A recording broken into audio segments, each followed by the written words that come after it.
Boise State Esports Arena as we get ready to get back into the Power Esports Conference. You know, we took a little bit of a break for a couple weeks here on Thursdays, but we can't wait for too long as we've got some awesome games to be watching today for Super Smash Bros. Calling all the action, my name is Audrey Norris with AJ Pepley here on the desk as we get ready to jump in to Kansas versus Boise State University. And boy, I think this will be an interesting matchup as currently Kansas is one above the Broncos in the ratings, and the previous matchup we had against them was a tough one.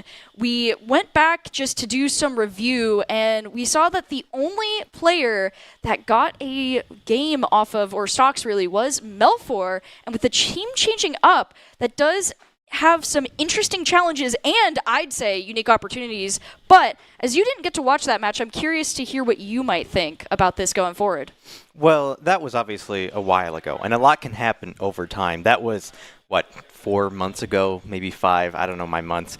And a lot can change since then. Like Audrey mentioned, we've seen a lot of changes up in our roster. Unfortunately, Melfor is no longer with us, but I'm going to tease you guys a little bit. We do have a new member of our team hopping on. I'm not going to say his name. I'm going to make things exciting and not say who it is yet, mainly because we will not be seeing him until our second game up against Baylor. But in general, we've seen a lot of improvement over time with our teams. We've seen things get better, and I'm hoping to see more of that as we progress.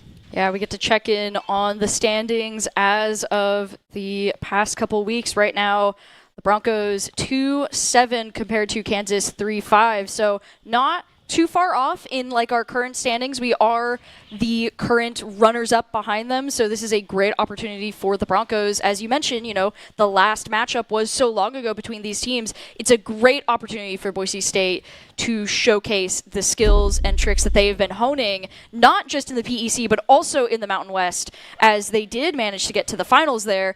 And, we did have a player nominated for Player of the Year, so it just goes to show how much effort has been put over this entire season as we get ready to get into these matchups. So I'm really excited. I think this is a great testing grounds to kind of showcase all of that growth throughout the past year. There's a lot of cool stuff that I'm looking forward to, but there's one thing specifically that I'm really hoping we see tonight. Do you know what that might be?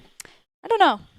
So we saw a once-in-a-lifetime opportunity last October of an Olimar mirror match, which was very exciting to see with our very own Supersonic up against their Raisin Loaf. And considering we looked at the rosters for Kansas not too long ago, and it seems like they're probably going to be running the same team. And with that, there is a decent chance we'll be seeing that again. And I know that is definitely a lot of pressure for our lovely Supersonic, who even has some fans out in the crowd yet again today, which is always very exciting.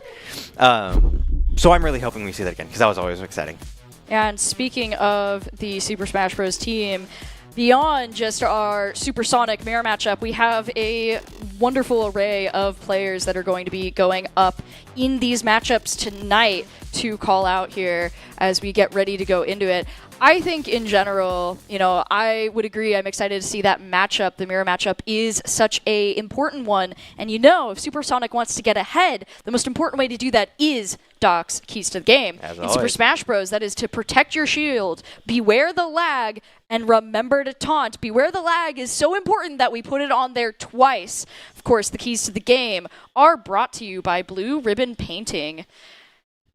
I think that the boring of the lag actually was just a lag, and that's why it showed up twice. It's actually kind of a bit of a, hey guys, it can be so bad that it even affects our screens, and the beware the lag shows up twice, and we don't want that to happen. So it's a double warning, you know what I mean?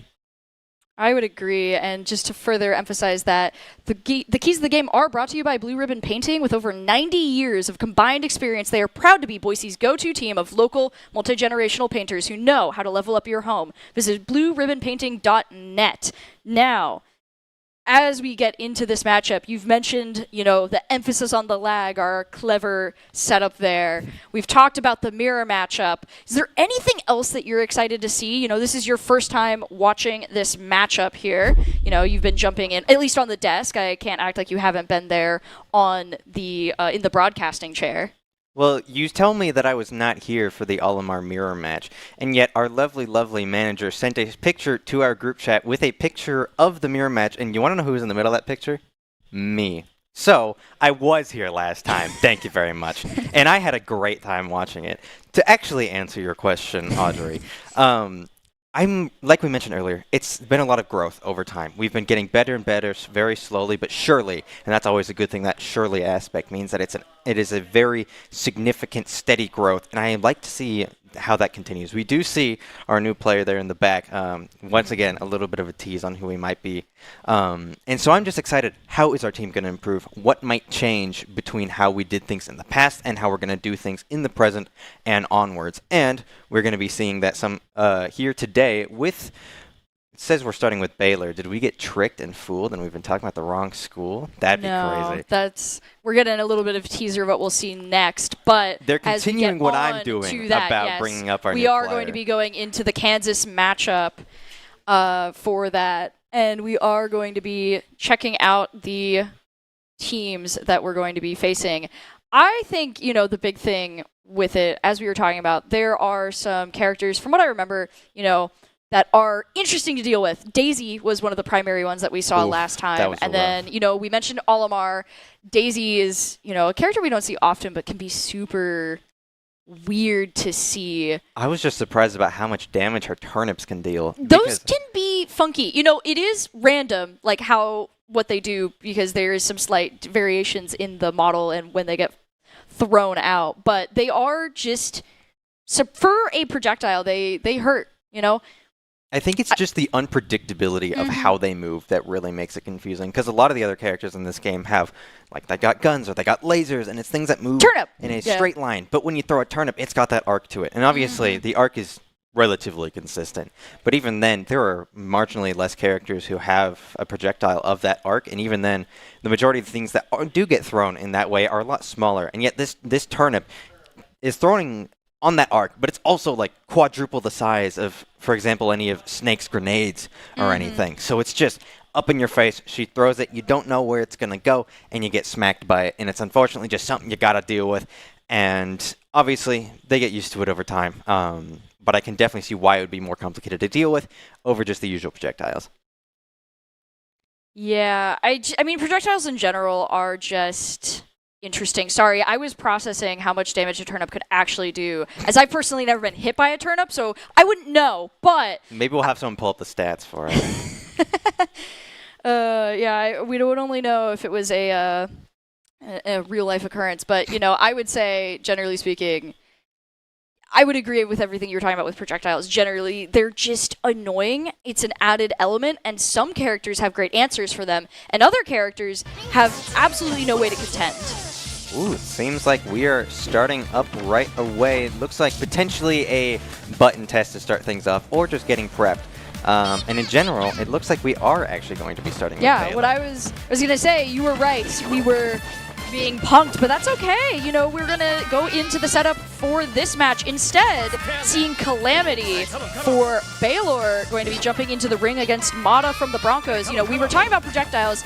That's kind of the opposite of what we're going to see in some cases with Terry, but then in other cases, that's all we're going to see when we get the command combos out, and that is the big thing that Mata needs to be careful dodging as we jump into this matchup here. Yeah, both are pretty heavy on the melee attacks. Of course, Pikachu's got some lightning to deal with, but he's literally in the wrestling fit. So, he's going to be getting up in Terry's face here. Yep, exactly. We see that right there going into the middle. Calamity not finding an opportunity here to get out of that combo.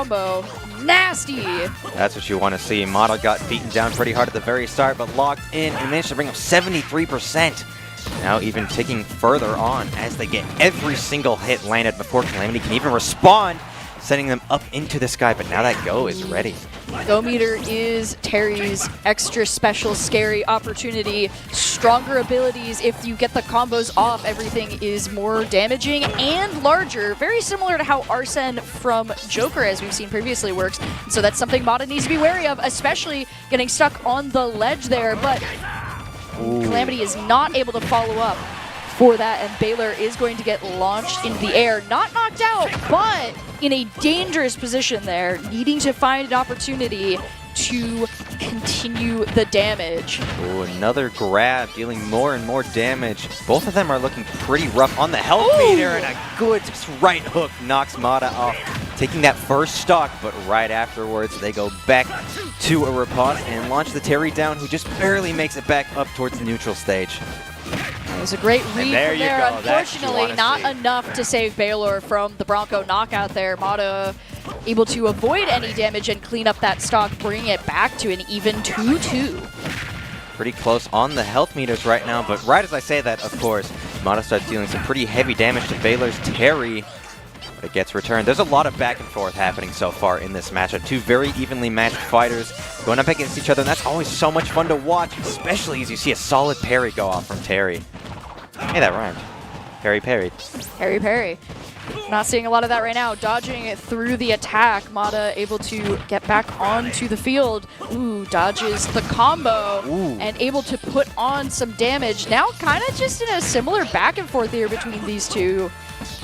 Needing to find that opportunity to really punish an opening here. We're seeing Mata try and take advantage of Terry's hitbox as well as the hitbox of his attacks by hitting him at certain points where I saw him cancel a couple of Terry's attacks here just by knowing where that hurt box is. And so he's really being able to take advantage of that, just knowing how Terry as a character works. And that's something that you got to be very proficient with when it comes to this game, is just knowing how each of the characters works. Yeah, just knowing where the attacks are going to land, and unfortunately for Calamity, not able to dodge any of that. The go meter is back up, and although that does mean scary damage for the Broncos, it's also a sign that you've been hitting them hard enough to do some serious damage. Good shield. It's brought out to block from that big attack like you mentioned. Man, Mata's doing a great job just dodging each and every one of these heavy hitters.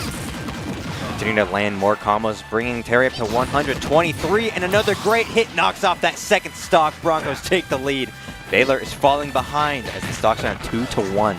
Now Mata in a rough spot on percentage, but that just means trying to get as much damage before a potential stock loss, if any stock loss. After all, we are playing be a good Electric Tribe Pikachu pretty fast, and with hits like that launching you across the stage, not enough for that knockout. Calamity wanted to go the other direction, but was denied.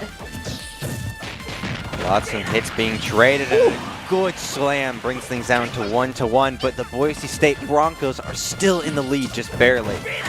With the Terry up at 20% on that damage meter, and Mata has not been hit at all. Cast the Curse stays true though, because as per usual, the moment I say something's happening, it immediately gets refuted. Exactly. Now going to that ledge back and forth. Mata, great read on how Calamity wanted to try and get away. And he's able to lock Baylor into that rough amount of damage gain. Oh, brutal for Baylor trying to hold on as the go meter is active. The last time that they will be able to capitalize on it, they have to go now or be knocked out. Terry is able to get back up on stage and deal a bit of damage, but Mata's at 51%. That's still less than half of where the Terry's at. Calamity's got to find everything they can do with this go meter if they want a chance to win this round. But there you have it. Mata with a great counter knocks Calamity off the stage and takes the Broncos in the lead for the first round. Looking at 4-2, Mata setting the stage for some exciting gameplay as we progress on forward. Now we're going to be seeing Supersonic on stage. That first game is a really big tempo setter and something that the Broncos often have to find ways around, very close fights back and forth. Getting this advantage puts Baylor in a interesting position going forward as we do get to see the next matchup here. Olimar and Ken. Now, we weren't talking about Baylor so much at the beginning of this, so to get up to speed here on this one, the big thing to keep in mind is right now, compared to a lot of the other teams, Baylor has a really strong Rocket League team. They've got some good stuff going on there, but their Super Smash Bros. Team is definitely still learning the ropes and trying to figure out where they're going, and as a result, I think we've seen, a lot of back and forth, though they have definitely been the ones on the ropes more often than not. You know, something interesting that I'm noticing that I feel the need to point out is Baylor definitely takes a heavy, heavy preference towards hard-hitting fisticuffs types characters. Like we saw Terry at the start. He punches people. Ken, he also punches people. And Incineroar, he also punches people. And Mario, sometimes he also punches people. So they really like punching people for some reason. Like, I love those kinds of characters. It's just really interesting because pretty much every other team we see, even with our team, we see a lot of variety. Like Pikachu goes flying around, shoots out lightning, occasionally does some melee attacks, that sort of thing. Olimar capitalizes off of the Pikmin. Wolf mostly uses those claws and occasionally the guns, and then Snake almost entirely relying on those explosives. Yeah, and yet, all of that utility of throwing every bomb that you can have. Yeah. And yet Baylor is just punch people, punch people, punch people, punch You know, people. it's interesting too. I was going to say the biggest like extra factor that they have is just that Terry is one of the DLC characters that got that special treatment and has the combo system, making Terry actually a really hard character to play. And as a result, like, is like that special version of the punchy fighter, but still primarily a punchy fighter.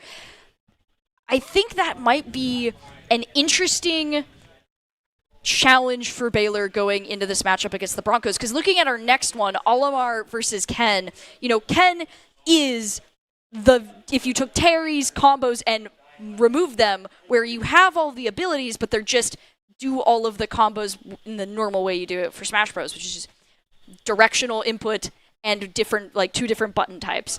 And so that going up against Olimar, where, you know, Supersonic's whole thing is pulling out the Pikmin and throwing as many of them as possible and getting those combos set up with the right Pikmin, it's basically straightforward, simplistic opportunities versus variety of all capabilities is what we're looking at for this next matchup. Taking advantage of how all the different Pikmin work is going to be a really, really big plus for this fight, especially just given the range that Olimar has. Like, he does do a lot with the melee attacks, but especially relies, like we are already seeing that now. He's both cycling and throwing them. It's already starting things out pretty strong, up to 25% on the damage meter, and immediately gets mirrored back.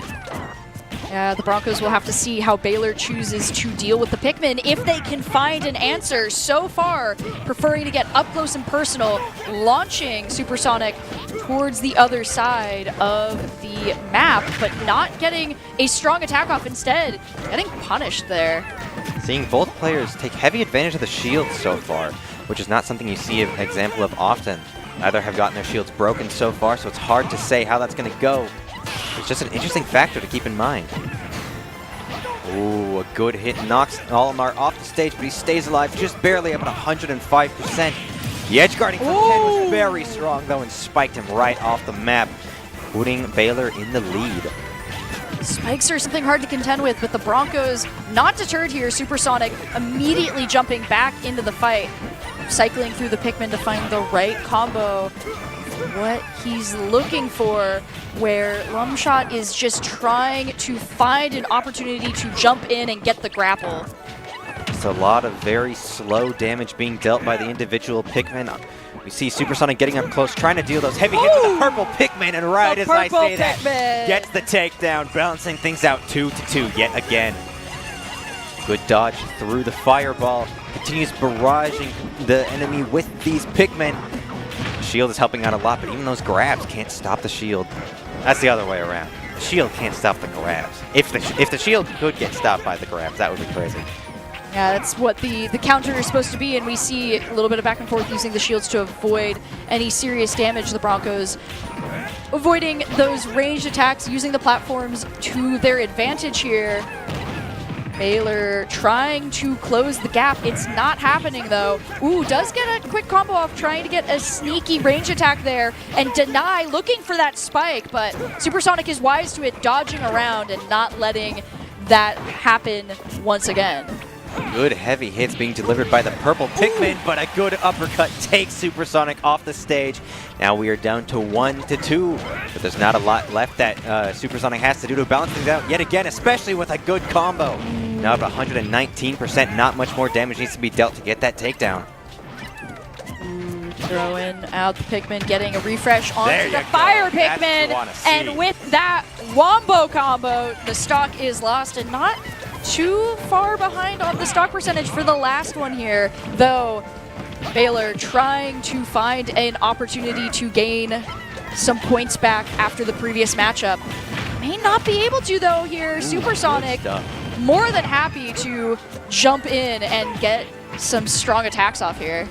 Good shields going out from Olimar. Purple Pikmin are mostly staying alive, especially as the Ken tries to throw a couple fireballs, but isn't able to get a lot off with it. And now we see Supersonic has actually started to beat Ken in that damage percentage. Just gotta hope he doesn't get hit too hard to balance things out again. Yep, creating a little bit of extra space. The platform does create a little bit of extra breathing room. Good shield blocks, though. Had to be careful to not let that break. Now off stage here. Baylor looking to try and get another knockout, but dodging it so carefully. The Broncos saw what that was and shut it down. Things are getting very close, nearly identical on that damage meter as they trade blows back and forth. Continues to stay true. White Pikmin goes out, deals a little bit of damage, continues to pepper it on just barely. Supersonic needs to get one good hit off this Ken, and that might be it. It's getting even closer. Ken is now up to 120%. Another good hit, and Supersonic takes the game, bringing Boise State up to 8 points. Definitely. The crowd is going wild. The Supersonic fan club ringing those cowbells, showing off their love and appreciation for their favorite player. That was a very exciting matchup to see. It was looking a little sketchy there, but there at the end. I was going to say, I enjoyed the back and forth. Something I did not highlight immediately was the big thing is Ken's combos hurt. I could tell. And so because of that, it's for, playing a lighter character like Olimar can be a little spooky, but that was not enough to deter Supersonic, and setting up a great opportunity here as we get ready for those next matchups. Speaking of a great opportunity, what if you could pursue college or your dream career while serving your country and getting amazing benefits? The Idaho Area National Guard, just 1 weekend a month, 8 months out of the year. You'll get tuition assistance, signing bonuses, healthcare, zero-down home loans, and high-tech job training, all while keeping your civilian life, job, and goals right here in Idaho. Whether you're studying, working, or building your future, the Guard enhances it all while giving you leadership skills and lifelong connections. Ready to have it all? The Idaho Air National Guard is your pathway to education, career success, and purpose. I feel like it's about time we mention it. I was hoping to be able to milk this bit a little bit longer. But considering we did end up starting with Baylor, we do actually have what looks to be our new player up next by the name... It is listed here as Lay, one of the two? Lay, yeah. Okay, I thought so. But there is a potential idea that he will be going by Gigantor, which is probably just the coolest name I could possibly think of, and honestly reminds me of a Skylander, which, rest in peace, Skylanders, I'll miss you. It is going to be cornerstone of the childhood right there. Call out. Speaking of cornerstones of childhood, Super Smash Bros. Yeah. It is going to be interesting, this matchup. Another situation of very up-close and personal character up against a not-so-up-close and personal character. The Wolf definitely does have a lot more heavy-hitting melee attacks than we'd see with Olimar. So I imagine we're going to be seeing a pretty heavy influence, a pretty heavy just hitting back and forth with the claws on both sides, actually. Both of them have claws, so it does make sense. It's true. It's cat versus dog. So, we'll get to see, the classic rivalry, that everyone talks about. But with a gun. But with a gun, one of them having a gun. One of them having and one of them just being a giant wrestling cat. The one thing I do want to call out that is interesting is that Gigantor did not play Wolf before joining the team. More of a Kirby Jigglypuff combo, but the coaches suggested that, swapping out characters might be a good call. So we do get to see what is a character that is a little bit, kind of more of a debut for him here, as not something he was originally doing, but showing off as joining the team. So, I think a lot of good opportunities within this matchup, both debut matchup and, getting comfortable with a character that is not the original preference. But going into this specific matchup, the big thing that you have to watch out for with Incineroar is his counter ability. One of his special abilities, just the down special, is he will activate a counter, and if you hit him within that timing, he gets a power buff where his next attack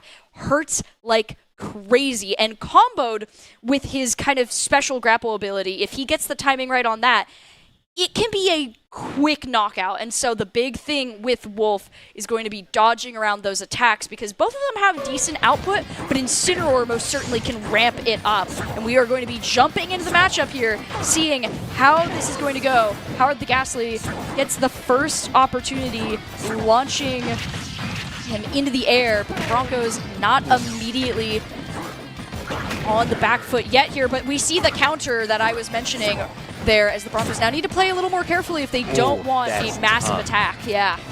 Like you mentioned, that hurts a lot, but both of these characters are known to hit pretty hard with their main just melee attacks, and so we see these damage meters going up a lot faster than we had in the last 2 rounds.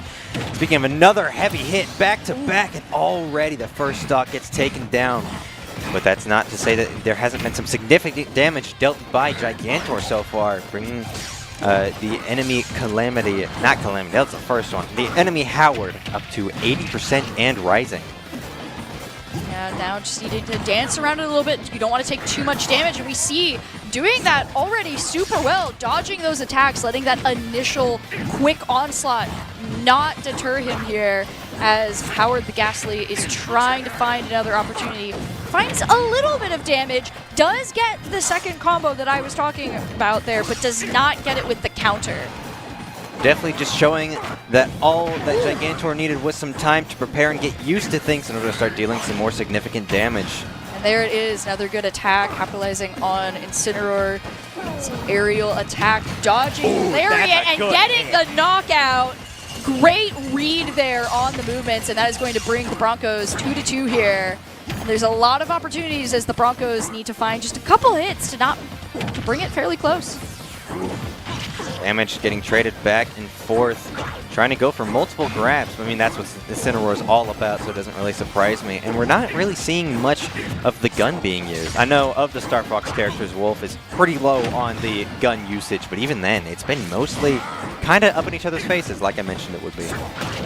Ooh, oh, that's rough. Oh, very sneaky, but the timing is not going to be enough for that attack to fully capitalize on it. With that, we are able to get back on the field. Boise State finding that middle ground and staying away from the ledge, not letting Howard the Ghastly take a potential knockout here.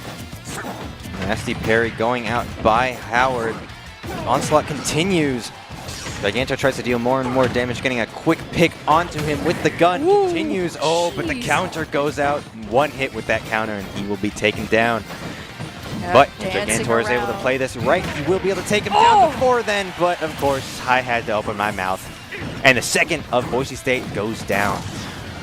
However, it does not look like Baylor has a lot of gas in the tank, and that is a knockout shortly behind that. And with that, Broncos versus Baylor, both on their last stock here. Big opportunity to start gaining some momentum on either side.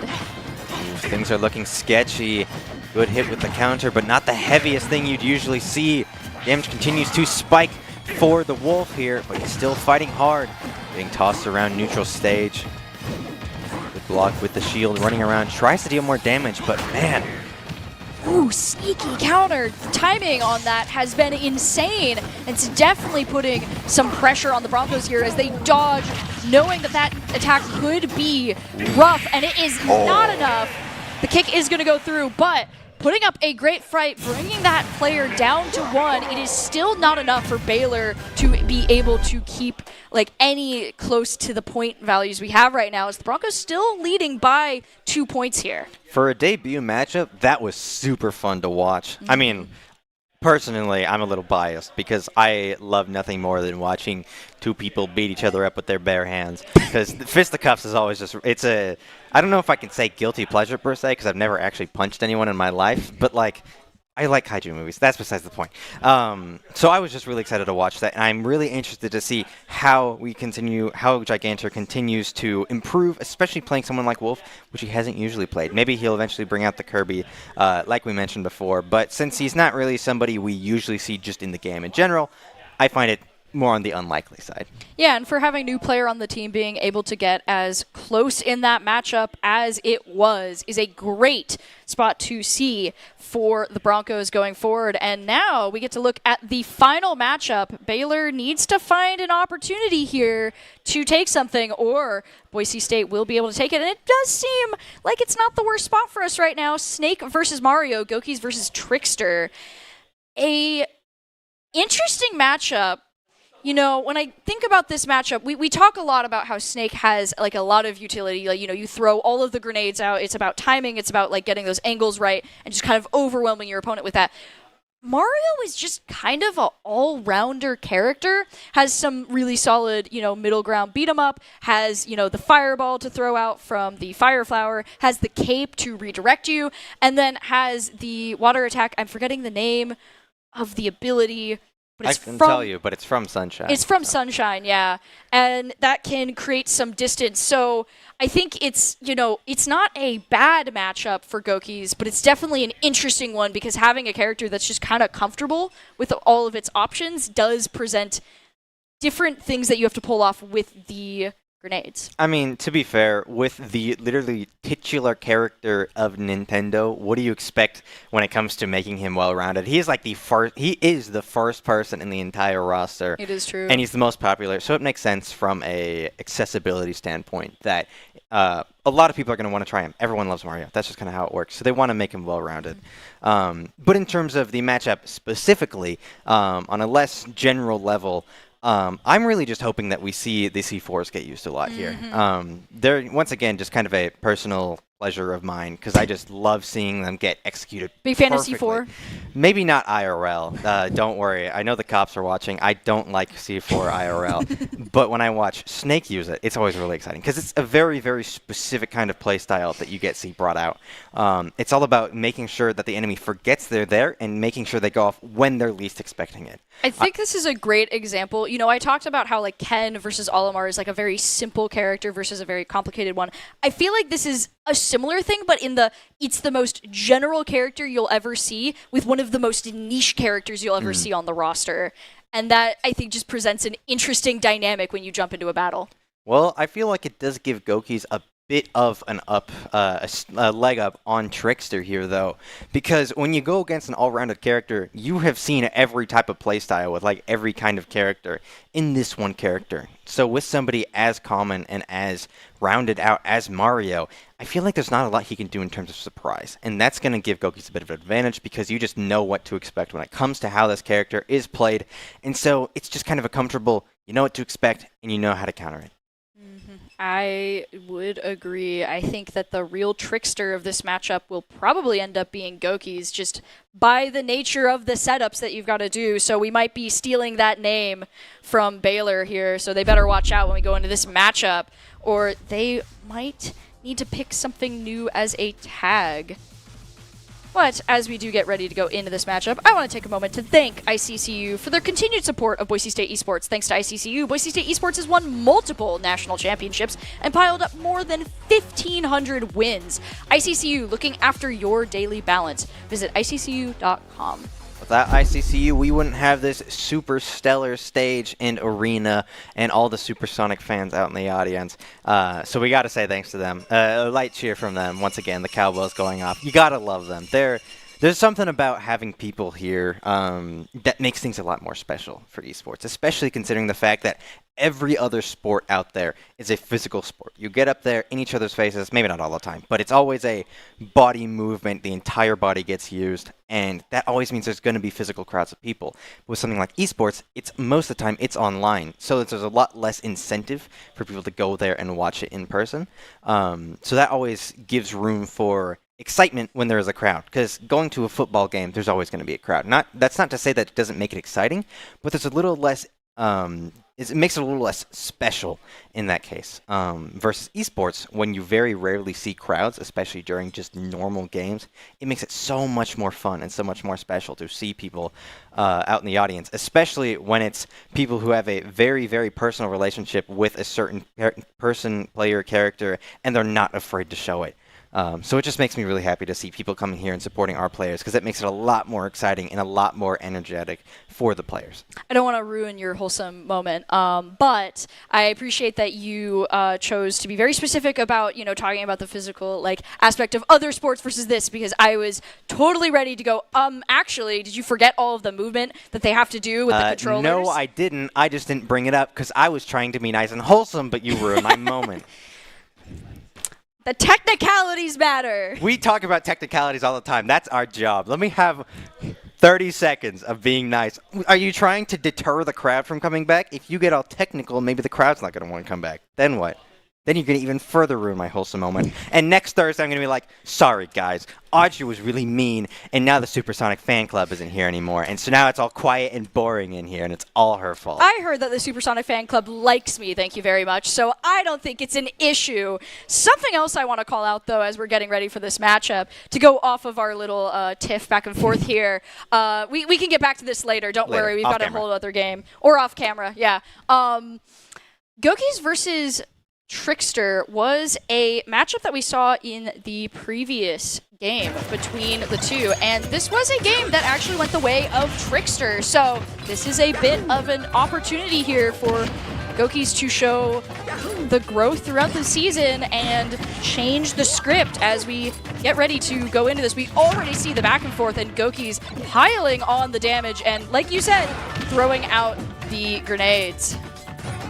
Feels a little bit of self-damage matching things out, especially as Mario starts a slow combo but isn't able to find anything big out of it. Explosives continue to get thrown back and forth and catches Mario in the unawares. Tries to hit them with the super cool Super Mario Sunshine gun that I can't remember the name of. That neither of us can remember the name of.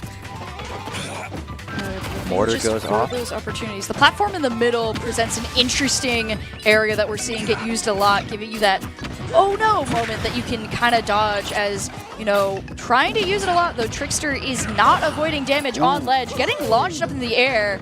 Goki's just piling on all of the opportunities. Grab is going to go through, but it is interrupted by the grenade.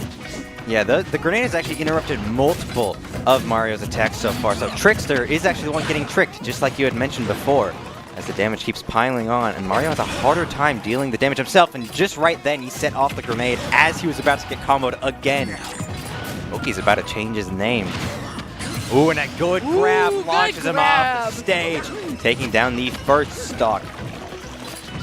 Still need to be careful at 100%, but great opportunity to continue the momentum from the previous matchups and bringing that momentum off the stage. That was a nasty parry. Crazy parry through the stage. Great read there from Gokis and keeping it back and forth and not getting the knockout that Baylor most certainly was looking for there. Grenades go out some more, just really ruining the space that Trickster has to work with. If Mario wants to get up in his face, he has to run past a minefield, and that makes it so difficult. Rocket Launcher goes out. He does an attempt to read it, launching it back towards the ground. Mario plays smart and does not fall for it. Rolls through the attack, gaining a little bit more room and command of the middle. Punches the rocket out of the sky. Rocket doesn't work. I didn't think that was possible. Learn new things every day. Fun fact, you can punch rockets out of the sky. Maybe if you're just Mario, but who knows? Well, I guess you can always punch them, but there's no saying if it would set them off or not. That's kind of more what I was leaning towards. I catch the meaning here. Ooh, good cancel. Man, there's a lot of canceling happening here by Snake. You may as well be a Twitter user. Thank you. I tried hard with that joke. I appreciate the laughs in the audience. For those speaking on the live of stream. good vibes, that's another stock getting taken down on Mario. We gotta see. Baylor needs to get a full sweep if they want a chance to even tie it up. All Gokis has to do is survive and win this round, and that will be a full game win. So a little bit of pressure, but it's pretty equalized on both sides. Ooh, rolls through the attack, does catch the Broncos while they are resetting. That could be a knockout, and it does look like it's going to be, but one stock to do. Broncos still in a very comfortable position comparatively. Now up at 41%. Gokis putting a very good lead, and there it is, that C4 that I was looking for. Once again, I don't like actual C4s, I promise. But in that moment, we saw some excellent precision getting brought out by Gokis, landing it at the perfect timing, and yet again, canceling one of Mario's grabs with a perfectly timed grenade. Ooh, does grab the grenade, tries to throw it back at Gokis, but doesn't work. Rolling through the attack and dodging forward, just continuing to put on the pressure here. And Trickster is not finding the room that he needs. Tries to try and read for the reflect, but Gokis is not letting it happen. Now getting close to that 100% marker, needing to find an answer, but it's not happening. You know, Gokis just continuing to stay calm and throw those grenades. Things are getting pretty close. Boise State still in a pretty wide lead. You see Trickster trying to deal some damage, but Gokis separates himself, but unfortunately gets the self-elimination. You know what? No. You know, it was getting a little too comfortable. Needed to add to the pressure there. You're right. You got to make things exciting. Ooh, it's getting scary. Oh, that's another good grenade throw. Bring him to 139%. Only a couple more good hits, and Mario will be taken down. Both sides hitting each other. I was actually going to say the opposite. Both trying to hit each other, but quite out of range. Not enough, though. Trickster at high percentages here. Goes for the grab, trying to throw Gokis off the side. It's not going to happen, though. And now, good grab in return is going to be the knockout the Broncos are looking for. Put Mario down for a nap and then knock him off the stage. And that would give Boise State the first game win. Even with that extra stock loss too there, Gokis showing that all of that effort, you know, not to waste, as Trickster is not going to be the one who takes that matchup this time around. The Broncos taking the first game 14-10, and now we're going to be jumping into that second game. Match point for the Broncos. If Baylor cannot find an answer, they will be in a rough spot. But as we're getting ready for that, we're going to jump to a quick break and get ready for this next matchup. Scott Matlock, underrated recruit, has built himself into one of the best defensive players in the Mountain West. What would you do if you couldn't fail? Would you see every setback as a catalyst to keep going? This is the innovator's mindset, because innovation demands daring.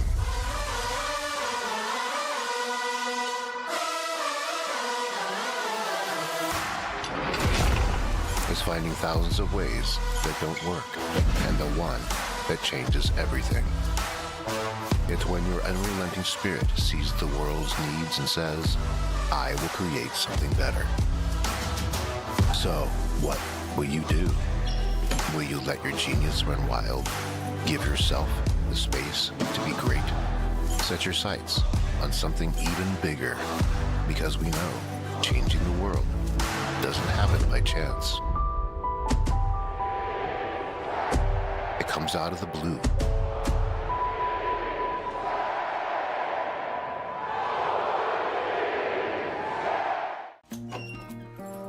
This is our new home. Mission control, engine lock. I'll call you after. I'll be right next to you.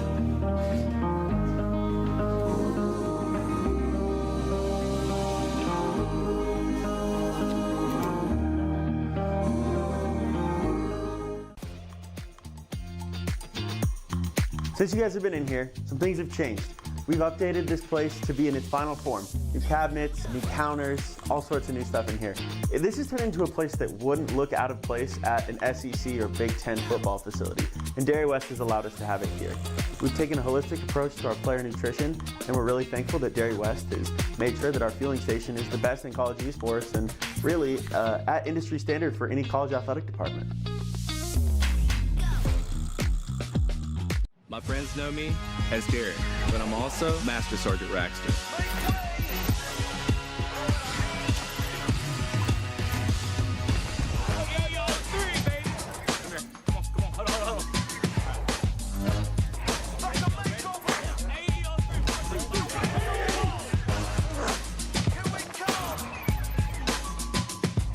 This is my life in the Air National Guard.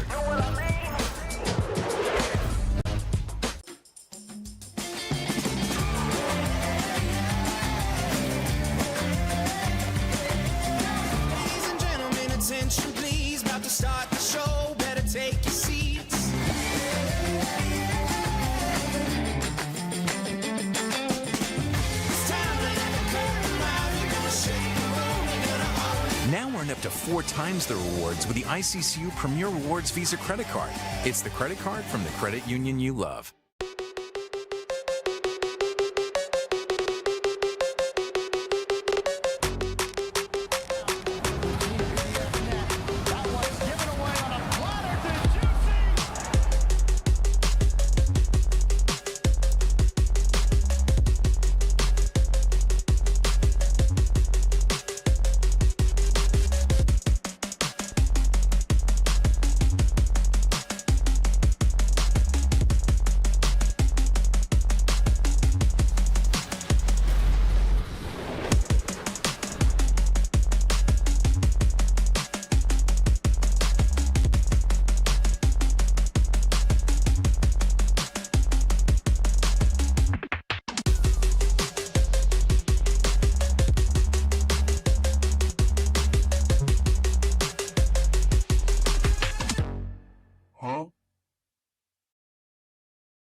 Since you guys have been in here,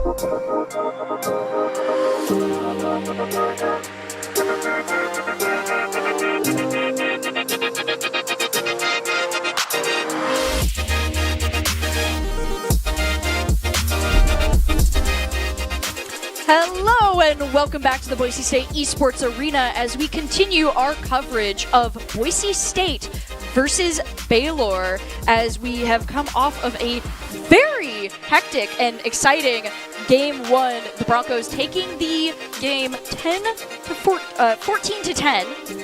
You can't win a game if you got less than the other opponent. Unless you're playing golf. Unless you're playing... Oh, that's right.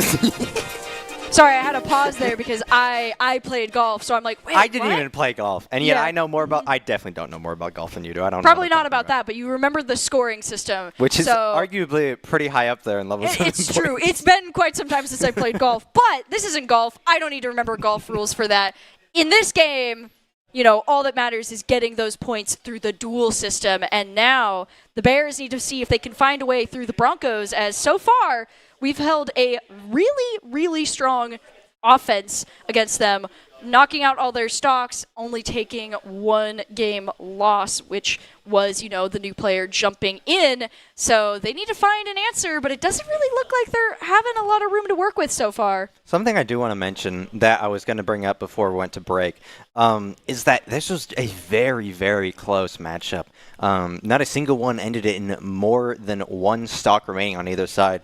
For the 3 that our team won, it was 1-0, and for the 1 that Baylor won, it was 0-1. It was always very, very, very close. Well, and even then, with you're giving me a look. I don't like the look that you're giving me. What does that mean? Don't worry about it. No, I'm going to worry about it. I'm very. It's okay. You. No. You don't give that. Continue your thought. Continue All right. I'll continue my thought, but we're coming back to this.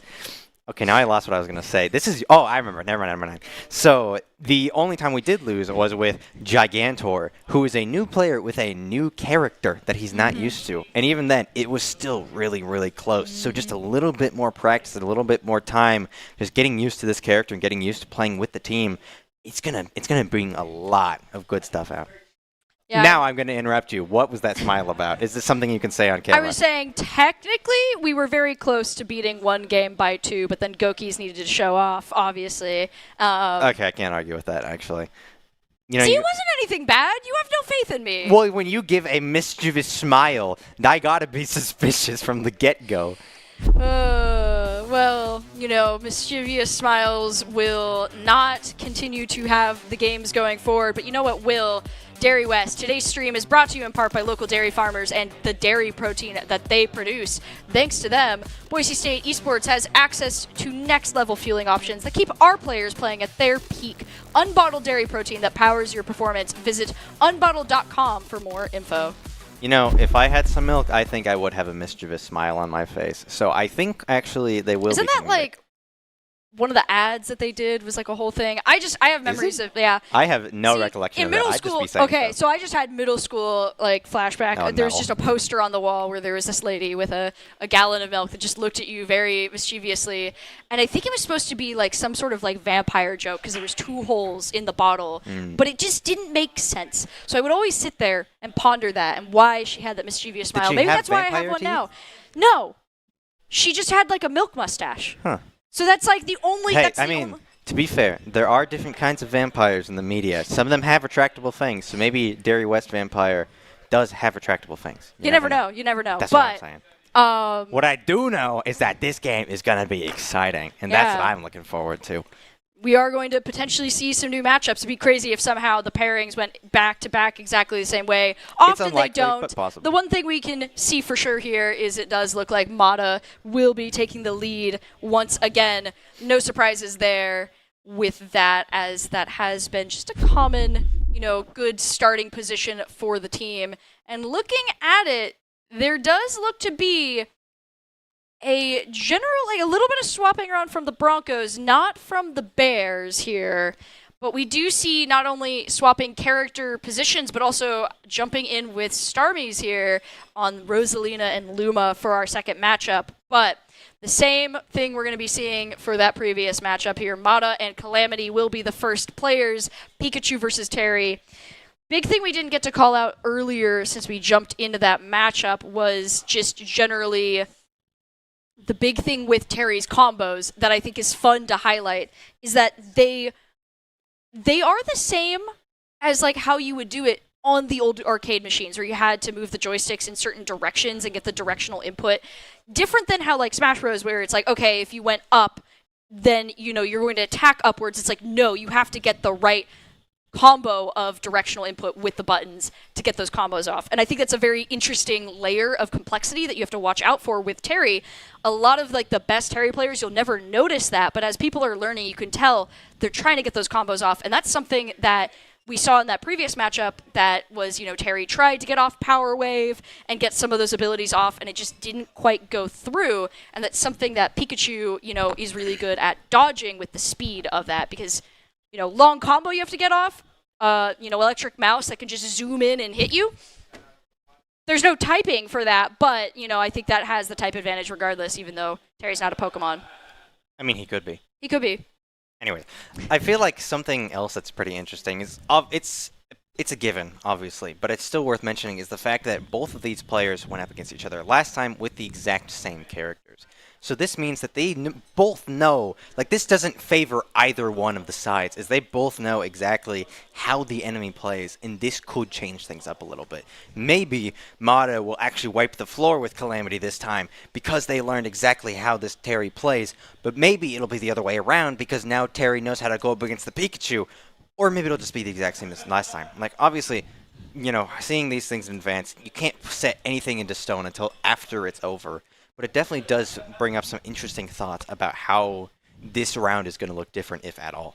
I think that's a big thing to highlight about the fun of having like a best of format where it's not just a best of one, where it's like best of three, you have to play at least 2 games, right? I find like when you are in that, it's this one game and that's all you've got, teams that would struggle or do better, I guess, as they get to warm up and understand their matchups, don't ever get that opportunity. And so I think it's really fun when we do get to see like rollbacks of fights, because then we get to go, okay, yeah, like you said, they've faced each other, they know what they're going into. Can they find some opportunity within what they learned from the previous matchup? And it seems like that might be the way that Mata's handling this, as already jumping into the matchup with Calamity getting hit into the air and seeming to respond in kind. Blows being traded back and forth. Terry stuck on the ground. Lots of damage being traded back and forth, but currently Mata is in the lead. Though it's the cast of curse is more present when you're around. I don't know what your problem is. Can't help it.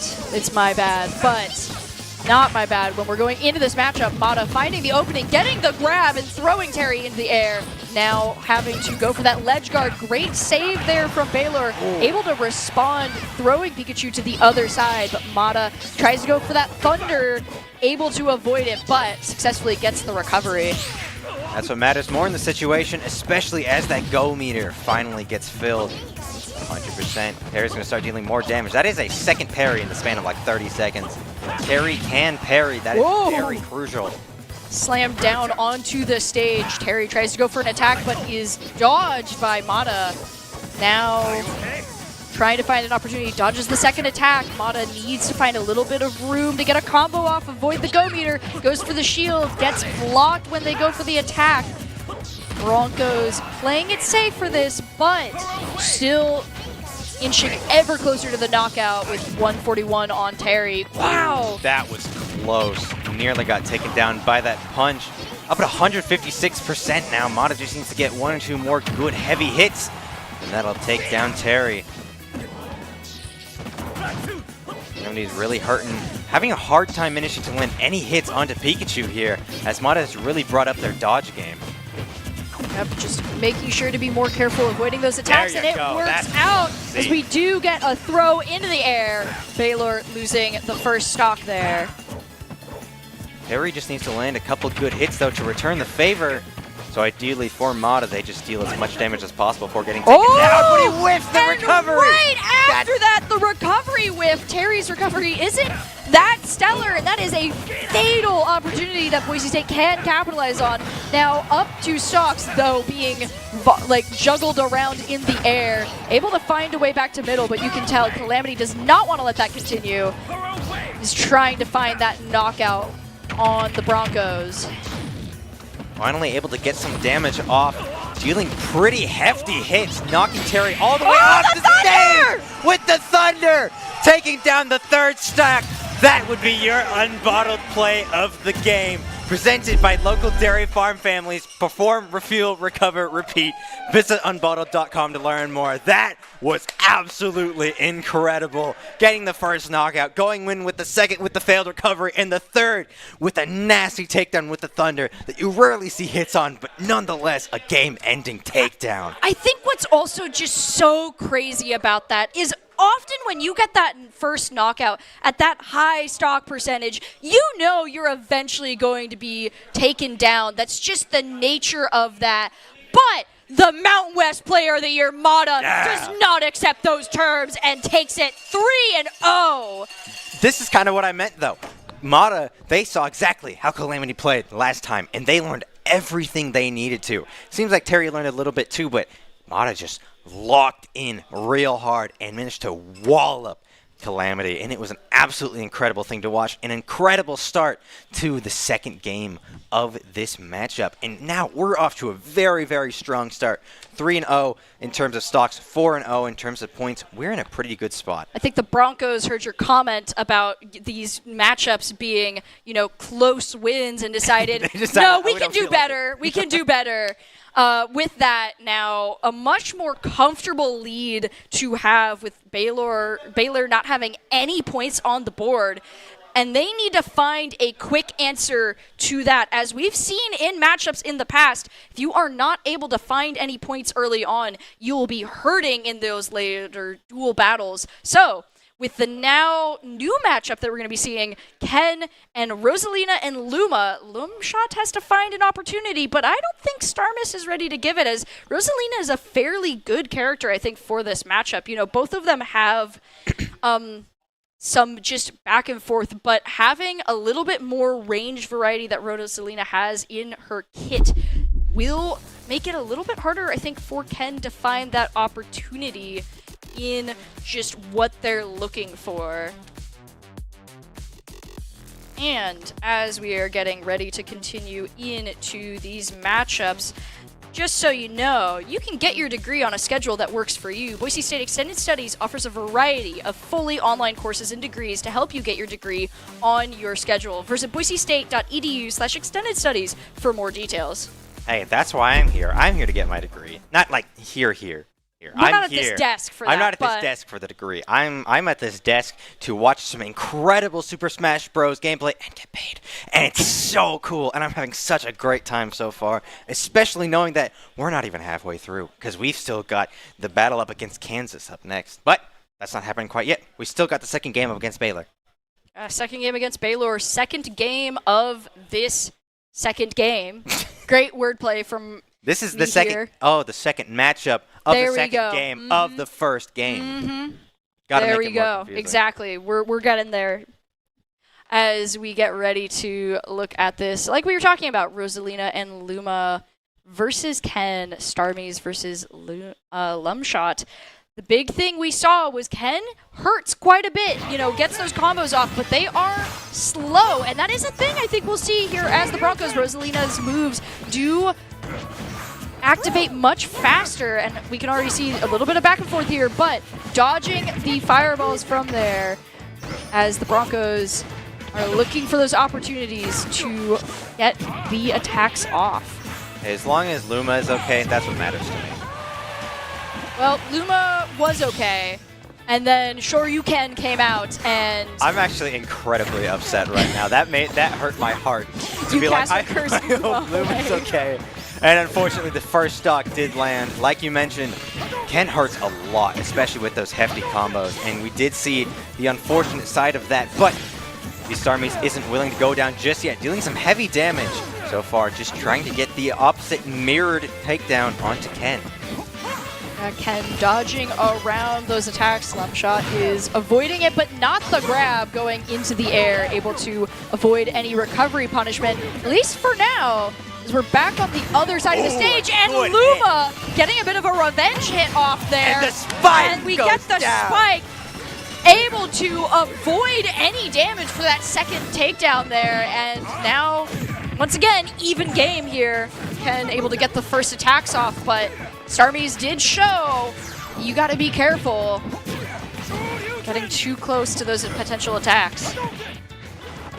Lots of damage being dealt to Rosalina here. Luma comes back, gives him a bit of an advantage here, but even then, lots of damage can be dealt here by Ken. Which is the Shoryuken, jumps in to get some extra damage in. Ooh, grab off, but not able to fully combo it. Damage is racking up once again, but the Broncos not deterred, getting out of that ledge punish. Once again, just a lot of back and forth on the ledge here between these two players, but now being launched into the air. Ken in a dangerous spot, able to find an attack through the platform there. Not out of the woods yet. Especially as damage continues to pile on. Lumshot is doing their best to trade it back, but it is getting pretty close to taking down Ken's second stock here as well. Yeah, but just every attack is nasty here. We see Starmies creating a bit of space, going for the attack in the air.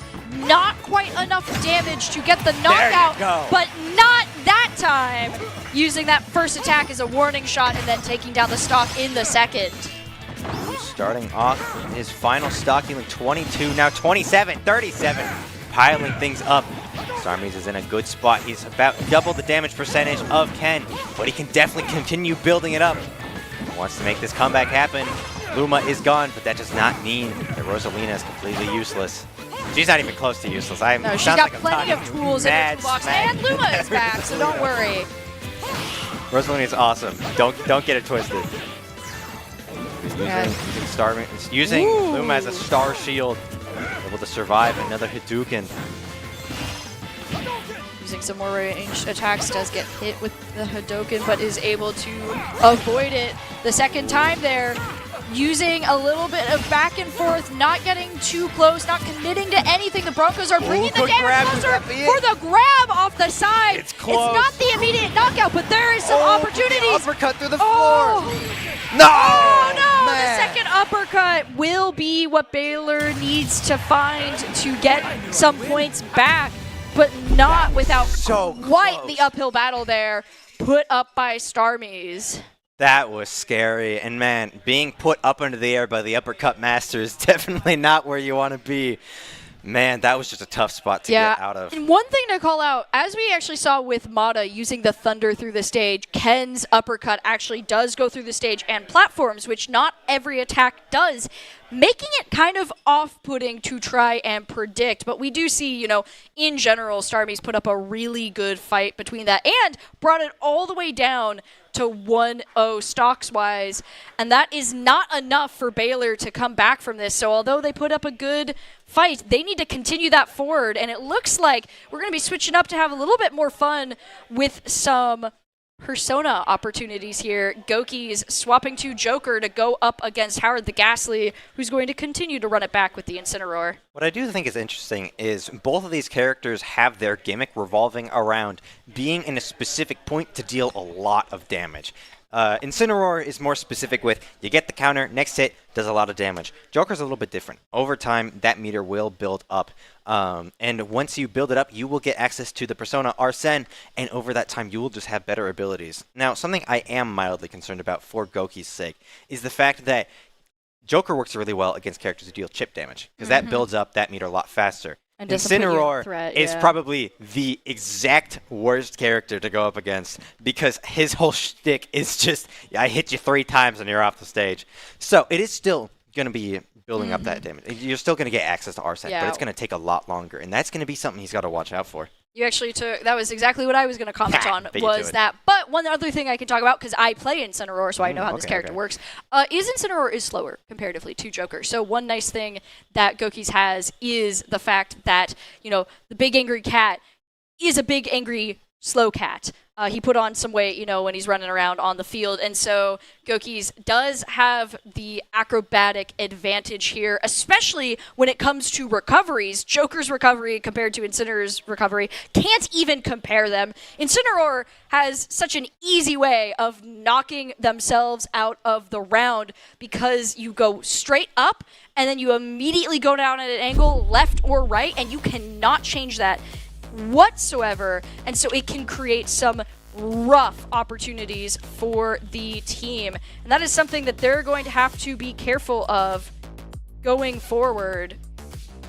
And don't forget the fact that Joker also has a gun. That's also something very important to bring up, because it just gives you that ranged opportunity, gives you that opportunity to hit from afar, and you'll actually be able to deal more damage that way. Because once you're up close and personal with Incineroar, that's when things are going to start to get dicey. But if you can keep your distance and focus on the ranged attacks through Joker, especially once the Arsene comes out, things are going to work out a lot better for you. So hopefully, for Goki's sake, we're going to be seeing that get brought out, and he won't get caught in too many Incineroar combos, and especially very little, ideally, Incineroar counters. Yeah, one thing I want to call out too for Howard the Ghastly is counters. I feel like are something like the counter ability that Incineroar has is something that I personally always struggled being sneaky about, but that was something that I noticed a lot that Baylor was very good about, just activating it right as the attack is already committed to, and so there's nothing you can do to avoid it. But it might not be anything that Goki's has to worry about, having some of those ranged opportunities as we jump into this matchup. Arsene already almost out in this fight here. Seems I might have been completely wrong about how this guy works, because, man, we're barely even a minute into the game, and look at that. He's already getting brought out, and that's going to be a good opportunity to deal damage. You just got to hope that this Incineroar does not deal too much before Arsene is gone. Take full advantage of your gimmick. And now the back and forth here, able to bring the damage percentages up fairly similarly, getting one pot shot off near the end there, able to avoid any lasting damage. But as I called out, that recovery is not going to save you. Baylor not able to get that successful recovery at Boise State, takes the first stock. And immediately gets traded back. This is going to be a fast game. I'm seeing it now. So much damage being dealt out by both characters, and the counter especially is going to make things hard. Manages to dodge that grab. That's a good thing to have. It's just, it's a looming danger, knowing that if you get hit hard once, you're going to get like 40% of your damage meter brought up. Especially if Incineroar can time the side special properly. Haven't seen all of that yet, but it has been rough. Luckily for the Broncos, they are able to dodge that last revenge attack there, and it doesn't go through. Getting a grab combo off. Goki's taking masterful control there of the flow of the game and just getting attack after attack racked up, and this is before Arsene has hit the field for the stock. He's almost there, though. One more hit. Maybe, yep, there it is. One more hit, and Arsene is brought out. And now this is a scary place for Howard, especially with a nasty combo getting brought out. There's a couple more hits, and Incineroar gets taken down. That's the second stock. And Arsene barely into the timer here. Goki's able to continue and just 52%. Just continue to lay it on. Oh my gosh. Man, Arsene getting brought out, takes down a stock, and then deals 52% damage before he even goes away. That's an incredible lead to put yourself in, especially as he continues to land these combos, now matching the damage meters and continuing to advance with a good grab. Just keeping the pressure high with Oh another my gosh. grapple. Incineroar cannot do anything. Howard is looking ghastly as the damage meter continues to rise. Thank you. I'm so glad that also got you mad. And a third hit takes him down. Goki's with an incredible back-to-back-to-back stock takedown. Sorry, you weren't 2-0. done yet. You had to keep narrating the action there. I had Goki's to. was It not kept going to give you a building room up. to breathe. Wow. What? That was so fast. It was. And, okay, I just got to say it now. This automatically is a win for Boise State. Because 10-5, the most points you can get in a round is 4, and there's not even going to be a tie. Goki's had such a masterful play there at the end that they have just secured the win, and that means Boise State has, by defunct, beat Baylor. And that's such an incredible place to be. That is, even in games that the Broncos have had against other teams where they've had some tight back and forth, those teams or being higher on the roster, Game 4 has still had those big stakes. Right now, though, this is just going to be we get to enjoy the back and forth between these two players. Before we go into talking about that matchup, I want to give myself a little shout out there of how I called out the Incineroar recovery, which I often do, and it does not normally happen. I just want to be able to highlight how satisfying it was to see Incineroar try to save himself and immediately plummet down, as I was like, there's no recovery for that one. It is interesting to note that first of all, he was very close to catching that recovery, but just by a millimeter And that's he what missed happens. it and got sent off the edge. That is why I do not trust my recovery ability on Incineroar. It is just so hard to actually pull off. But when you don't have any options, that's what you're going to do. However, we have a new matchup here, and it's going to be Olimar versus Mario, Supersonic versus Trickster. Like we mentioned, the dual format has shown that we cannot find the opportunity for points. You need 4 in total is your max, and that would only equal 9, and that would require Baylor to get this perfect without any stock losses to even get close to that maximum point. So this is going to be a little bit more of just a back and forth match, but it is still an opportunity for both teams regardless. Baylor could get the game, and that does showcase, that they were able to take a round overall, even if they don't get the matchup. So Supersonic still can't slack on that, and I would never expect him to either. Absolutely not, especially with the fans out in the audience. Round of cowbells, you got to hear it. There they are, with the shirts on too. I feel the need to bring it up every single time. It's just super nice. And the custom shirt. We always have to call out the custom shirt. And you in better the not Pikmin interrupt my colors. wholesome moment again. It's a much shorter wholesome moment. I was just going to say that it's really cool to have them here. But I have an eraser that I can throw at you. But I'm going to wait till I'm off camera so that way people won't see it. But no, you guys out there, No, I just want to talk about the matchup. Olimar and Mario. It's a fun. I actually like this matchup. I missed. Don't worry I about it. appreciate you can see it bounce. Anyways. I'm just trying to segue and then No, we don't do that here. I mean, the segue will be really easy once the matchup starts, but we keep getting caught in the unawares as the match has already started by the time we switch over. Doesn't matter whose fault that is, if there's even fault from the get-go. But there's no fault. It's just good content. Exactly. We just be talking and then suddenly, oh man, Ken is doing a crazy combo, but it's immediately brought back. I didn't even have time to hear the 3-2-1 as we just got right into it. Yeah. So, Olimar versus Mario, though. 2 of the titular characters of the franchise. It's true. Mm-hmm. All the Pikmin being thrown. Rest in peace, their lovely souls. As they float off screen. But then they come back. And then they come back. Or do they come back? Or is it just an endless supply of Pikmin? This is the thing. So the Pikmin souls go up, and then Olimar pulls the Pikmin out of the ground. Those are opposite directions. So, have you heard of a boomerang before, Audrey? They go up off screen. Are you proposing? I am proposing. They boomerang around back into the floor. This just in, Pikmin are boomerang, apparently. They are. I mean, well, I don't know. We have Pikmin in the crowd. Do they agree with that? Are Pikmin boomerang? What do we think? They don't like your laughing at idea. us. See, They hate me. this is what I was talking about earlier. You need to build up the rapport. You've only been here a couple I streams. am building up the rapport. I've not been with here. Pikmin boomerangs. You're not. I have been here for a lot of streams, but I was usually the one in the back taking replays. Thank you very much. I might not have been there, but I was still doing stuff. As an ex-theater kid, I know how important it is to highlight the backstage, stagecraft people, and I'm going to continue to do that. Thank you, broadcast people. You're doing a great job. And speaking of things happening, That's probably the worst segue I've ever had. Okay, I'm gonna let you take a second here as we jump into the matchup. Baylor and Boise State going at it for the last round here that they're going to get. You know, Olimar is on that gameplay of throwing all the Pikmin and looking for the combos. Mario has some answers for it, but attack's not super wide range, so that's going to be hard to deter the Pikmin as we see immediately the Pikmin onslaught. Supersonic with no chill, racking up 67. It just keeps going. Wow. And then he gets taken off by the platform. What just happened? He's just showing off to show off. That was the nastiest start to a game I have ever seen. Insane intro there. Then getting carted off by the platform was so cinematic. Where was that earlier? But still wonderful to see as we go into it. A little bit of damage being thrown onto Olimar, trying to find that opportunity. Well, once again, the Pikmin onslaught is out.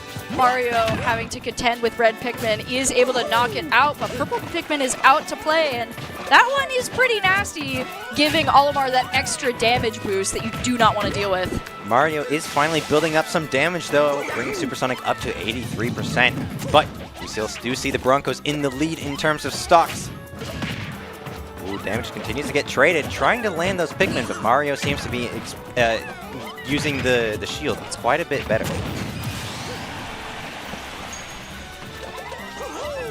See the Pikmin getting brought out as the second stock goes down, 61 to 0%.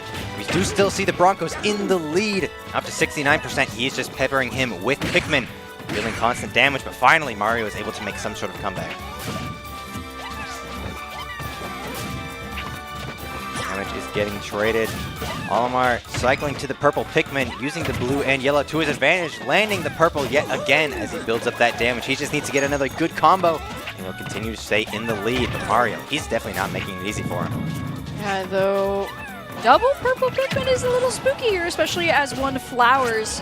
Actually, an opportunity to see the Pikmin that we don't normally get to see here. When they have that little flower, they're extra strong and extra spooky. And at 101%, I would be shaking in my boots if I was Trickster here. That is not fun. He's going bye-bye. Pretty much. There it is. I mean, he didn't go as bye-bye as I expected, but still, good damage. Ooh, but a good combo off of the Mario here. Trickster's doing his best to try and take out a second stock. He wants to be in the lead and be able to win this final matchup regardless of how the points are going to look. Ooh, more good damage with the purples. All of them really have their stage to show off, but the purple is definitely the easiest to show their advantages, just given the fact that they deal so much damage and have such powerful knockback. And we see he has two and a red. The red does manage to land. It seems he was able to evade it with the cape. Higher in the damage percentage, and Mario is able to find the uppercut, you know, taking a page out of Ken's playbook. Just a quick punch to Olimar, but the grab tosses him into the sky. Supersonic, not caring whatsoever, is just going to repeat it back and forth. Now 1-1 here. This is for all the beans. Things are relatively even, but Mario is putting the damage on pretty hard. The pressure is high. Still, there's a lot of room to work with. The Supersonic wants to take out that third and final stock. Ooh, man. Trickster's doing really well, landing the shields here, dodging each and every one of the Pikmin, making sure he doesn't take any damage. But of course, when the guy throwing Pikmin gets up in your face, you're not really ready for it. And finally, is able to get a little bit of damage off, 25%. Tries to find something with the water attack, but it's not going to be enough. Does get the grab, throwing Supersonic off the side. Broncos looking to avoid the ledge opportunity, and they do. Now going for a quick jab onto Mario. Trickster looking to try and increase that's opportunities, but it's not. Yeah, it's not what Trickster wants to see, that's for sure. Does launch Supersonic off the side, but avoided the attack. Oh, the Pikmin keep dealing damage, continuing to cause problems here for Mario, especially as the purple Pikmin hits him in the forehead. You don't want to see that. I mean, when did you ever want to be hit in the head with a brick, you know what I mean? Yeah, it never feels good, just like the turnip from earlier that we were discussing. Oh, don't remind me of the turnip! But what it's okay, in the world? You've been freed. I've been freed from bringing it up. Supersonic wins the final matchup of the game, bringing things 14-7. double the points. Boise State has won 2-0 up against Baylor. Baylor just not able to find the momentum they need in the second game after the result of the first, and that is able to give the Broncos the opportunity as they jump in, taking the second game, winning overall for this game. Now, that is the first game over, but we are not done quite yet. We still got the matchup up against Baylor coming up soon, and that's going to be exciting, especially because we thought that was happening first. It's true, and we did get to see a really good primer, to the team's abilities. We were talking about, all of the awesome things we wanted to see, and I think we saw pretty much all of them. So we're already set to jump into this Kansas matchup to see if the Broncos can continue that momentum from this game into the next one. But as we are getting ready, we are going to jump to a quick break, and then we will be back for the next matchup.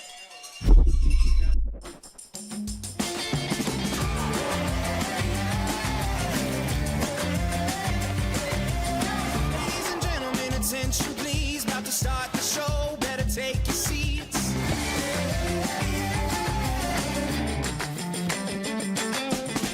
It's time to let the curtain rise. We're gonna shake the room. We're gonna Now earn up to 4 times the rewards with the ICCU Premier Rewards Visa credit card.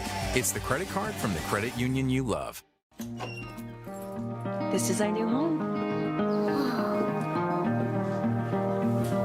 Mission control, engine lock.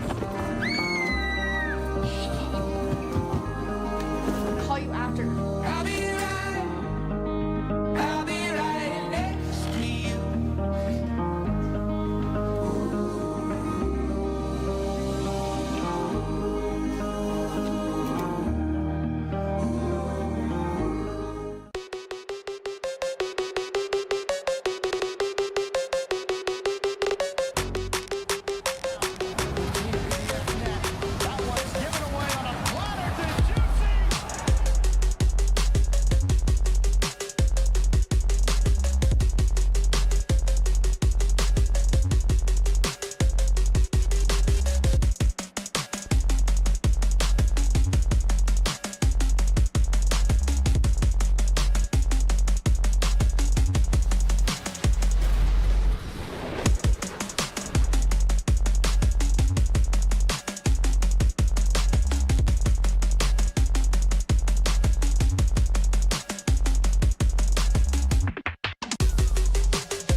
Scott Matlock, underrated recruit, has built himself into one of the best defensive players in the Mountain West. What would you do if you couldn't fail? Would you see every setback as a catalyst to keep going? This is the innovator's mindset, because innovation demands daring.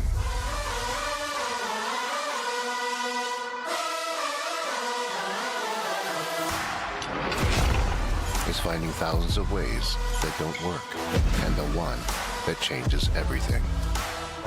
It's when your unrelenting spirit sees the world's needs and says, I will create something better. So, what will you do? Will you let your genius run wild?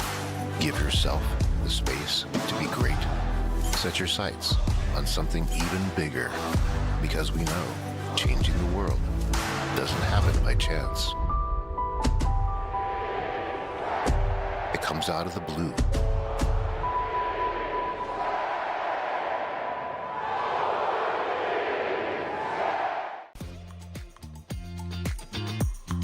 Since you guys have been in here, some things have changed. We've updated this place to be in its final form. New cabinets, new counters, all sorts of new stuff in here. This has turned into a place that wouldn't look out of place at an SEC or Big Ten football facility, and Dairy West has allowed us to have it here. We've taken a holistic approach to our player nutrition, and we're really thankful that Dairy West has made sure that our fueling station is the best in college esports and really at industry standard for any college athletic department. My friends know me as Derek, but I'm also Master Sergeant Raxter.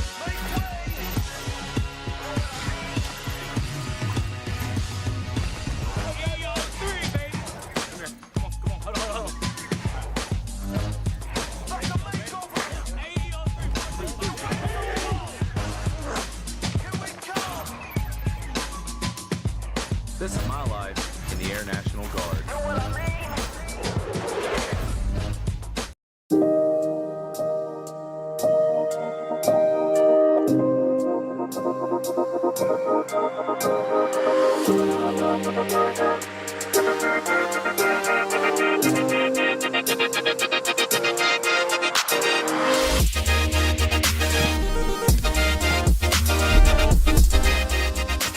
Hello and welcome back to the Boise State Esports Arena, hot off the tail of an incredible victory for the Broncos against Baylor with a crazy ending to that game. Supersonic having no chill. We get to go into the next game seeing if they can continue that momentum. I for sure would love to see some crazy gameplay like that as we get to jump into the Kansas game. Though, before we do that, I do want to call out something that we were talking about with just some awesome plays back and forth. We need to highlight a player of the game. AJ, I'll give it to you. Honestly, this is us making up. Oh, absolutely. We're going to be nice to each other for a little bit. I believe that the player of the game just has to go to Mata. We saw some incredible gameplay out of everybody. But Mata started things off for both games. With Pikachu, up against Terry, just the exact same matchups both times. Pretty cut and dry. But the first time around, there was a lot of real good gameplay. They won that first game 1-0 and started the Broncos off with a pretty solid start. But then the second game, when they came up, that was a full 3-0 sweep with zero chill. That was something incredible to see, and that really helped set that continuing momentum for the Broncos to be able to just have been finished with the game and won by the third round. So the entire team played so well. But Mata really was that cornerstone who started things off both the times. Anchor for the team, as you would see in, typical Super Smash Bros. Fashion. But.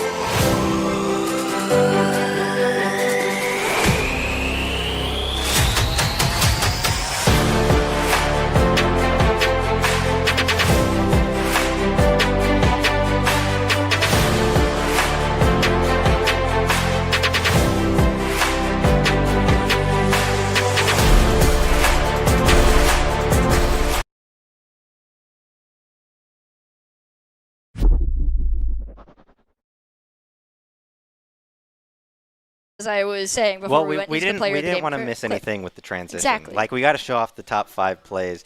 You got to show those because we already mentioned the player of the game. So now we can actually go on to Kansas. Can't forget that. So, as we were talking earlier, when we weren't sure which the matchup was going to be first, Kansas is currently ahead of us in the leaderboard, 5th place at 3-5. 3-5, thank you. Where our current score is 2-7, now 3-7. Can't forget the now we are incredible win we even just on had. the win ratio. However, Kansas is, a opponent in the past that we have had some intense back and forth with. They have a notable mirror matchup for us in the roster, that being Olimar versus Olimar. As our team will be jumping into this, we will not be seeing some of the newer players on the team, Starmies and. You forgetting our other? Yes, one? I did. Are you forgetting Gigantor? I can't believe I forgot cool? Gigantor. How dare you? That is so rude of See, you. this is what I said earlier when I was talking to him. Just say the name a couple times because I am horrible with names. But how could I forget a name like Gigantor? Audrey, I'm holding a little thing called a dry erase marker. And do you know what our desk is made out of? It's made out of whiteboard. Are you lecturing me about writing names down? I will. I have a whole plethora of notes over here, I'm so proud I don't of you. forget anything. And what do you have written over there? Nothing. I don't want to. Oh, now you're writing something. Okay. Oh, okay. She drew a smiley face. I can't be mad anymore. Anyways, I do want to bring up the mirror match. Like, it doesn't have a ton of significance in terms of gameplay. I just think it's really fun, especially given the fact. I mean, I'm not entirely correct with that. I will start a technicality with you can later. be technical in a second. I will allow that one. I just really like this mirror matchup because A, it's a mirror matchup. You don't see those very often. But also B, it's Olimar.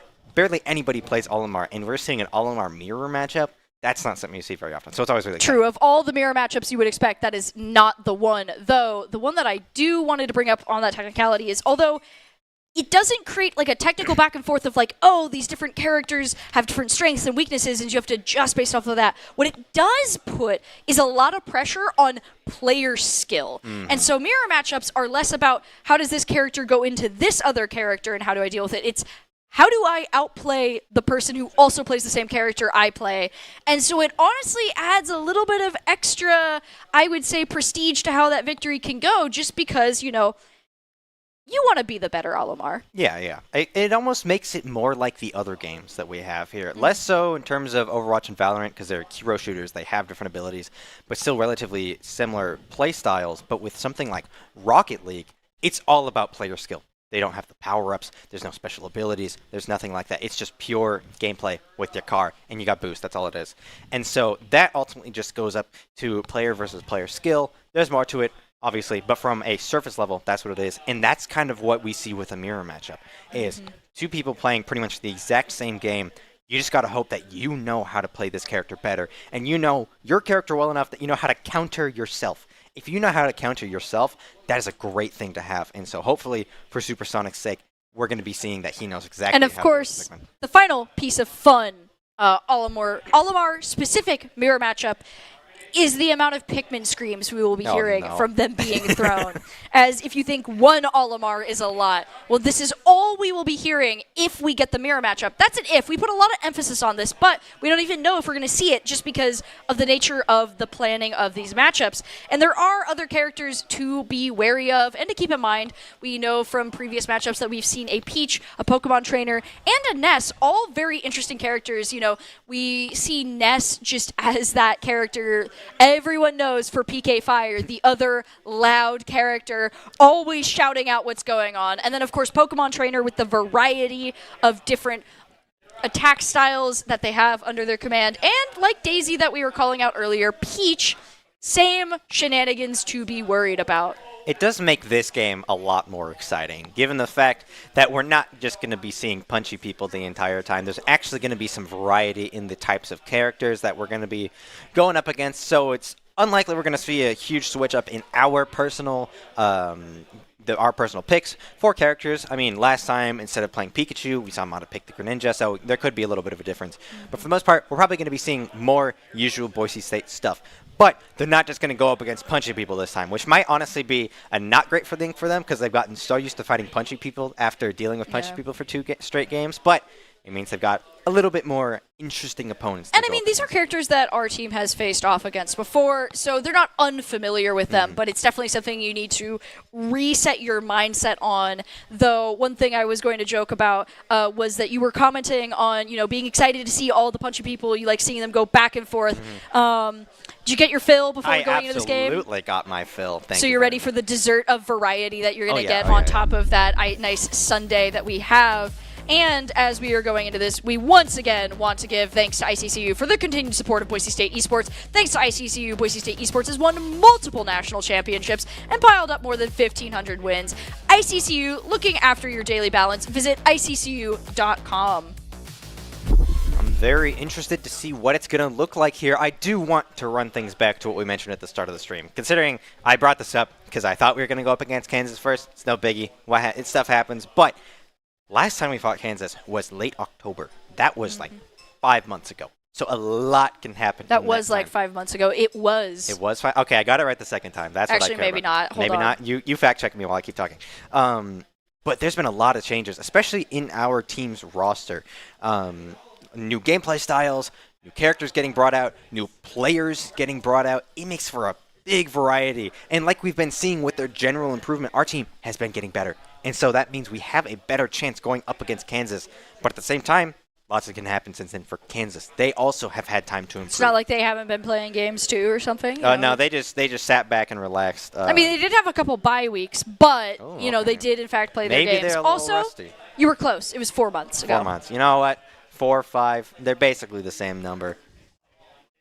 They're only one away.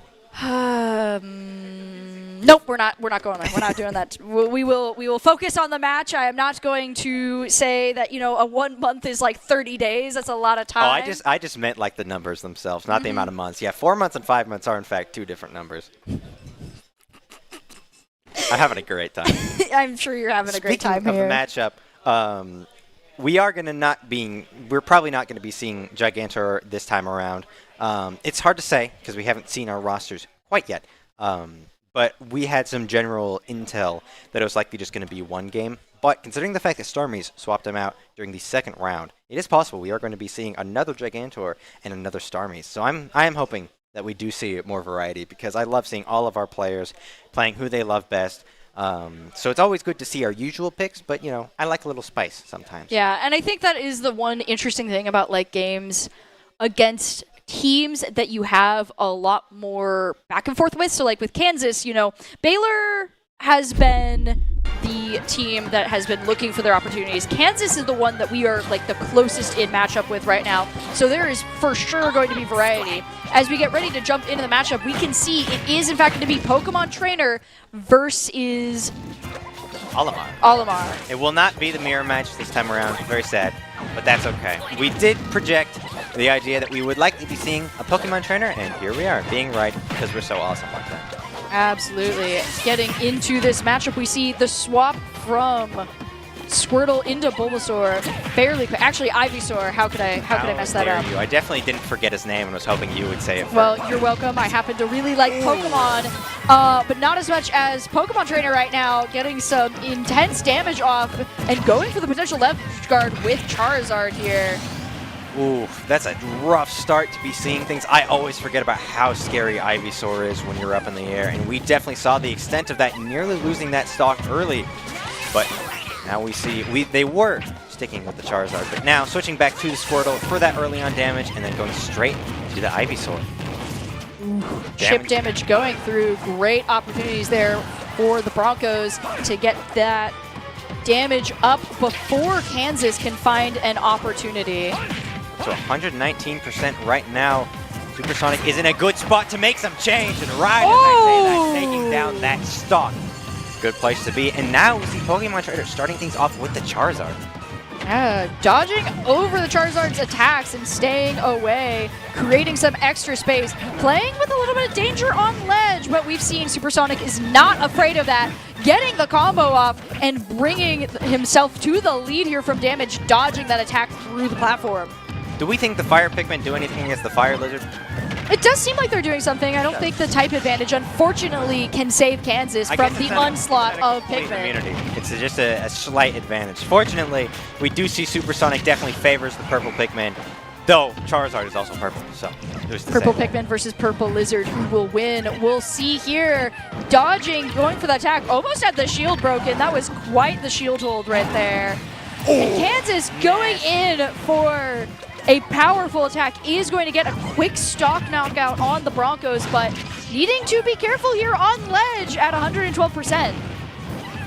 All we need to see is a good grab, maybe a solid tilt, and that Charizard will be taken down, and we'll be going down to 1-1. So we got to see Supersonic playing things pretty carefully here at the end.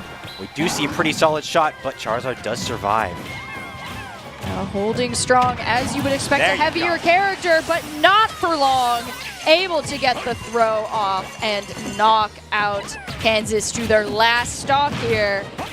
This is going to be a big determiner here as we see Supersonic is taking on some nasty attacks. Ooh, but returning in kind, yeah. Ooh, throwing fire at the plant creature, that's gotta hurt quite a lot. I love how type advantage has nothing to do with this, and I still you can be happy about it. You can be happy about it on stage, even though it doesn't reflect in the damage. Doesn't matter though. Supersonic jumping up, trying to find the opportunity. Kansas, though, reads the attack and is able to take the first game, but not without some massive punishment from the Broncos there. 1-0, not the lead that you want, but it is still a lead the Broncos have to contend with. It is still a pretty good spot to be in because it's only 2-4 right now, and there's still 3 other matchups to come. So they still got a lot of room to improve. We do see next up Joker versus Peach. You gave an O. I'm staring at Rister Mice on Min Min. Oh no. Yeah, but that's not happening yet. We just don't look at the bottom half, and I only see, wow, Goki's up against Spink. This is going to be a crazy matchup, and there's nothing happening afterwards. I can't see anything else after that. Ignorance is bliss. Ignorance is bliss. You know what? In this case, I agree. Let's look at this Joker and Peach match. So, We were talking about Peach a bit when we were talking about Daisy, as they are copy characters. I'm forgetting the official term, but that is all right. For our purposes, Peach, has the shenanigans to pull off with the Toads, with the turnips, and general attacks that they can use. Peach does hit, not crazy hard, but definitely more than you would expect. And so there's a lot of space that Peach can create for themselves, especially with Toad there to protect her. And so Spink is going to definitely want to be using that, especially going up against Joker, who does want to get up close and personal with many attacks. There are most certainly opportunities for range, but not as good until Arsene is on the field. I don't think Spink is going to have quite the damage output to stop Gokis from getting to Arsene, but doesn't mean that Kansas doesn't have answers. It seems it's going to be pretty back and forth, pretty balanced when it comes to ranged versus melee combat here, because both of these characters, they have a pretty decent balance when it comes to how they execute their abilities. Obviously, you already mentioned the fact that Joker is a little bit more prevalent when it comes to using range attacks during Arsene, but that doesn't mean he doesn't still have those options outside of that. So I imagine it's going to be seeing a pretty good chunk of sometimes up in each other's faces, sometimes pretty spread apart. Hard to say for now, but it seems a little bit more balanced than some of the other matchups we've seen. Right now, the Broncos just want to focus on keeping that stock advantage that Kansas has to a minimum, and if not, being able to push past them, as there is opportunity for that in that game if the Broncos can take away the match. So as we get ready to jump into it, it's going to be a big determiner for the way that this goes. Of course, there are still two players in the backline here. Mata and Starmies are still here ready to brawl. But the big thing, even though it is Ultimate, we're not playing Super Smash Bros. Ultimate. Super Smash Bros. Ultimate in specifics. But, any advantage that Gokis can find for the team here is a big one. And, I think that, a lot of Gokis Joker matchups are not great for him. He has to go into these interesting and rough spots and find an opportunity for it. And I think this is not one of those situations so much. Like I said, it's a balanced situation, and that means he's going to have a bit of a, I won't say easier time, because it also only depends on how good the Peach is, but it's just a little less chaotic in how you're going to deal with the enemy. And getting right into it. The back and forth already there. As we were talking about, Gokis wants to be up close and personal, getting quick attacks off, holding back Kansas from really finding any immediate opportunities. Something we failed to mention, both of these characters move insanely fast. So both of these players are going to have to rely heavily on some instantaneous reaction time as these two characters zip around the arena. Something they're most certainly comfortable with, though. We see, however, seems Gokis is a lot more comfortable with it right now. Spink getting the damage racked up onto them right now, trying to find an opportunity, throwing out the turnips, but they are not doing what they need to as Arsene is active, and Kansas better be careful. Oh, there's not no careful room enough. to be careful. Did not hear my warning. Barely into the Arsene, and yet gets that first takedown. There's still going to be some Arsene damage possibilities here as we progress. And it's one hit, but it seems like Peach is doing a pretty good job dodging things before Arsene fully depletes. Using that, but still getting some damage off. Gokis finding it and avoiding too much damage, but not the turnip! The turnip we were talking about. That arc is impossible to see coming. And unfortunately does lose the first stock, but still in the lead of 57%. And Arsene already charging up once more. Gokis avoiding getting near the ledge. Does not want to get turnip sniped once more. I wouldn't want to either. Yeah, no, that's a scary situation to be in. There is going to be a grab thrown. We see the turnip, but Arsene is out too. Seeing a bit of a rollback from previous, going for the grab. Gokis able to launch Kansas into the air. That's a pretty big state. How do you manage that? What? Nothing. Don't worry about it. I'm just going to keep that fun to myself and move on. We see currently a very, very slight lead here from Gokis as he continues to pile on damage. Arsene is nearly gone, but still a little bit of room to work with it. Getting one more good range attack off before Arsene fully depletes.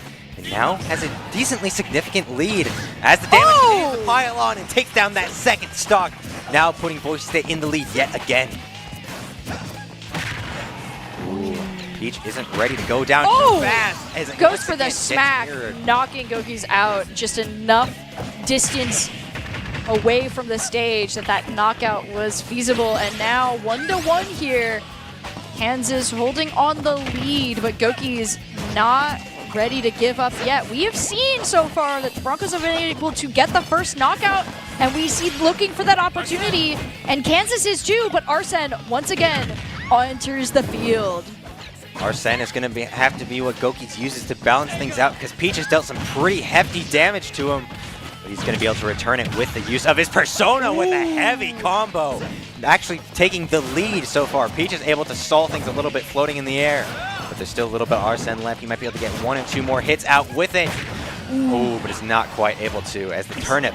It's always the turnips. It's always the turnip. Tight matchup here, both on the hair's edge of a knockout. We see Gokis go for the throw, bringing Kansas to the ledge, trying to find that opportunity, but Kansas is able to knock them across the stage.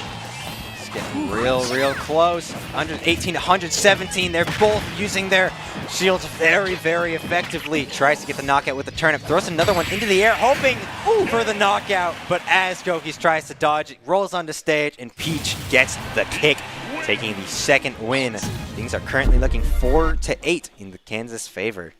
Able to find it, but not out of the woods yet. There is some room here to work with, and the fact that the Broncos have been able to keep the matchup so close shows that although Kansas is holding strong, there is some chinks in the armor to exploit. And now Mata, you called out the previous player of the game from Baylor, is entering the field against Min. Oh no, you just had to say it. We get to see our favorite. Hey, actually, no, you know what? It's not a Steve, so I can't be that bad. It's not a Steve, but it's definitely close and how Min can be. Min is a character that, you know, I think the best way to explain it is, oh, I'm on this side of the field. I'm probably fine, right? No. There is very few stages where Min cannot hit you from across the way. And those are the stages where the only way to get knocked out is to be rolled off the side because there's no, it's just floor. You can't be spiked or anything. And that's when you're just barely able to do that. But Min has some crazy range, and that does add some interesting challenges to the game. Greninja is a very agile character that likes being in the air, so I can see why Mata would want to choose that for this matchup, as that does give them some room to work with, because one thing Min can't cover as easily is the air. Does have some moves for that, but they are not nearly as long range. We just gotta hope that the agility that Greninja has is gonna be enough to dodge those fists that go all the way across the stage. It's gonna be a bit of a sketchy thing to deal with, but we know Mata knows exactly how to play Greninja, and I imagine they're gonna be able to execute things pretty well here as we go into the third matchup. Yeah, I am most certainly excited. I will say, Min as a Smash Bros. Character, very, very controversial. I enjoy the existence of Min in the game because it's an homage to ARMS. Rest in peace. Rest in peace, ARMS. Such a good game with good music. I miss that game. I wish it got more popular. But instead, Min gets to live on, continuing the brawl in this game instead. This is not Brawl. This is Ultimate. I knew you were going to do that. I knew you were going to do that. I was trying to think of a different word for it, as, you know, in ARMS, it is a back and forth, more similar. And I lost You're really trying to tread on the glass so you don't let me have another pun. I can sense that. You're so I'm staring directly at you as I'm talking because I'm looking for your mischievous glare this time, okay? I'm going to give you more mischievous glares, and now you're not going to know when I have some. But speaking of having something, we have the next round off to a good start as both players jump around at lightning speed. Actually, it's water speed because Pikachu's not here. This is going great for me so far. Solid damage being dealt to Mata, but they're doing a pretty good job using the shield effectively, making sure that they don't take too much damage here from the Min. Jumping away from any opportunities for crazy ledge coverage from Kansas.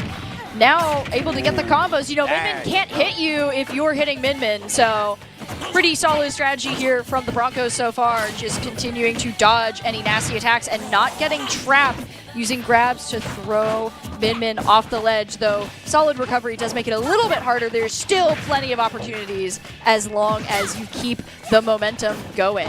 Ninja's dexterity has definitely made this a much easier instance than if they were playing somebody heavier like Pikachu, who of course isn't that much heavier, but that little bit can make a pretty big difference, especially with somebody as dangerous as Min Min. Both going for the guard. They know that they want to respect the attacks of the other player here, as they are at a turning point that could be deadly, being thrown into the air. The Broncos are able to dodge any more punishment. Mata having just barely getting the recovery there, but continuing forward. Both of them fighting pretty hard. Greninja actually taking the lead as Mata brings Min Min up to 111, now 125. Just one more good hit takes them down, but unfortunately gets traded back as Min Min gets the first takedown. Stock's now 3-2, but things are very close to being matched out again. Ooh, that grab could be dangerous here for Kansas BC, trying to avoid any opportunities that Mata can exploit, but not able to avoid it, as we are going to go back 2-2 here. Balancing things out yet again. Both players very, very low on that damage meter, so it's just going to be dealing short little attacks on each other, slowly building it up until they get the opportunity to deal those heavy hitters. A slow build-up that's always really anxious to watch, especially when somebody combos you into oblivion, but it doesn't seem like neither of these characters are super relevant on their combo abilities. Yeah, Min Min just creating some space and distance with those arms. Each of them have some extra abilities that they can use, and we are seeing that displayed here. But Mata, not deterred, just continuing the momentum and launching Min Min into the air. Ooh. Tries to go for another opportunity, but is caught by Ristermice there. A little sketchy, is able to smack her out of the parry. Ooh. Almost gets knocked off the stage, barely cancels out that reach. That was an incredible throw right there. These are looking very dangerous. This has been a very even matchup for both players so far, at around 120 each. Ooh, Min Min falls off the stage, able to get back up with the recovery, but an instantaneous attack out of Mata here is able to keep her down. Looking for that opportunity. Good shields from Mata, avoiding getting hit. Does get into the grab though, and that is unfortunately not something that you can deal with the knockout anymore. No avoiding that, as the Broncos are brought down to their last stop and throw it back. Bringing it even all the way. Mata does not want an unfair fight. This is going down to the last stock, same percentage. But now already up to a significant advantage, 60% versus their 0. This is a really good spot for them to be. Charging up the water shuriken, isn't able to find it, but still, they're at a huge advantage. Shields to avoid any attacks, and then gets a good attack off, avoiding Min Min's arms, and is just continuing to dodge up and down, using that aerial recovery to their advantage. Looking a little sketchy as Min Min gains their footing. Is able to bring them up to 74, almost balancing it out. Continues to prove my point of this being a very close game, as both players are hurting for health at the moment. Min Min trying to go for those heavy hitting attacks, is able to find one. Poor Mata isn't able to find that recovery. Is able to dodge, uses the platform, tries to avoid, gets into the middle, looking for that potential grab. That is what the Broncos want. Launching Min Min into the air. Kansas there you go, not able to dodge it, as Mata sees the opportunity to close it out. Taking the third game there. And we're going to be going into this game 4 with opportunity on both sides. Great careful play from Mata to be able to dodge around Mr. Mice's crazy range. And they proved exactly what you were talking about earlier, with the fact that Min Min struggles a lot more in the air. So they took that to heart and went straight down to the aerial section of the map and took down Min Min, taking down that final stock. So you called it for the second time tonight. Hey, it's almost like I've been casting Smash Bros. For like 4 years or something that now. That would be crazy. It's almost like that, yeah. I've been casting Smash Bros. For approximately 5 sessions. Well, you're doing a great job. Thank you. And now we get to jump into the final matchup for this first game here. Starmies versus Postmortal. Rosalina and Luma versus Ness. I don't think I've seen this matchup. You know, I did just talk about how I've been casting this for so long, but I don't actually see this a lot, which does make it more fun to see something that is a more interesting, like, unique combo of characters. There we go. Ness, as we mentioned, has all of his different abilities. I from think you mean his he game. has only PK Fire, and that's all we ever know.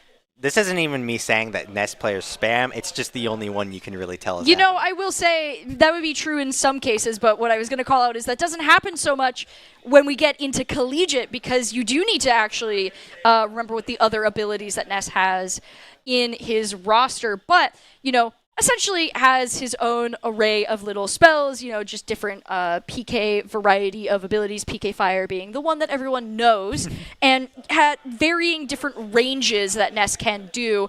Ness also doesn't mind getting up in your face with the baseball bat, so you'd have to be worried about that.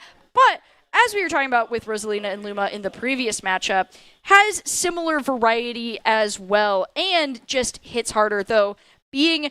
I think one interesting thing to see will be the difference in the hurt box size, because Rosalina is a very, very tall character, and Ness is a very, very, very small character. I mean, going along with that, the hitting each other side of thing, less of the heart box, I imagine we're going to be seeing Starmies trying to get up close to Ness, because Rosalina and Luma, they do have those ranged abilities, but they definitely have some pretty heavy hitting melee attacks, and so they're going to be, it's probably going to be a lot of cat and mouse chasing, like we're watching One Tom thing and you Jerry. don't want to be dealing with is Ness's range attack that they can kind of guide in different directions. If you let Ness get too far away, that is what you will ultimately end up seeing. But as we were talking about, Starmies instantly going This is what I meant. straight up into Ness's face. Not afraid, though we do see our first instance of PK Fire, which will be many more coming.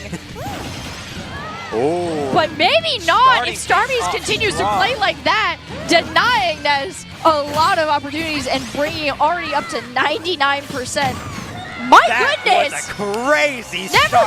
mind! First We only stock see like already one taken down. PK Fire in the first stock.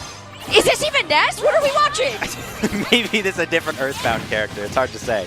They're all just children with baseball caps. Man, but lots more damage being dealt. 24% on that second stock and continuing to build as Starmies has only taken enough damage to be close to losing the first stock. And like you said, PK Fire getting launched out back and forth. Starmies won't have it. Continuing to launch him up into the sky, matching out that percentage. Oh my Tries to go gosh. for the spike. Oh and my then gosh! with he whiffs Needs it. the ability and takes down the second stock. Hasn't even lost the first one for the Broncos here. There's just so much damage being dealt. Starmies is just going crazy. Poor Ness can't even react. Up to 54%, keeping the pressure high. Oh my goodness, things are looking pretty close. A good grab. Tries to go for the kick, isn't quite able to find it. But Luma is just backing up Rosalina. Finally playing smart, taking down Luma. Taking down a little bit of Rosalina's kit. Still got a lot to work with here. Yeah, Luma will be back And and comes back. back with a vengeance here. The Broncos continuing to put on the pressure. Starmies gets the grab onto Ness. We've seen this story before. We saw how this ended for Kansas. And there you it go. goes Full one more sweep. time. The Broncos able to take game one. That was an insane switch up. Starting things off slow, still getting the 1-0, but then building it up. And Starmies showing the absolute best gameplay I have ever seen out of him. Incredible, wiping the floor with Ness. Something I want to call out, because I want to just be able to highlight how an incredible this moment is. In the previous matchup between Canvas, it was a 2-0 that they took us in. And this time, we managed to flip the script, not only taking the game, but the first game of the matchup. Absolutely. And an incredible ending, too. That was some exponential growth out of our team. And just that was so Beautiful satisfying to watch. gameplay to be watching, and such a Incredible. great opportunity for these two teams here. Now, the Broncos get to put Kansas on the back foot for this game, too. If Kansas cannot find the momentum that they had at the beginning of that game, the Broncos will take it from them and might even be able to jump up spots and take their place, which would be a crazy upset to see. That would be amazing. I am so excited to see what happens for this second game. Boise State had some great momentum from the first matchup against Baylor. They were able to find it again partway through that, and now they might be able to keep it and snowball their way through game two.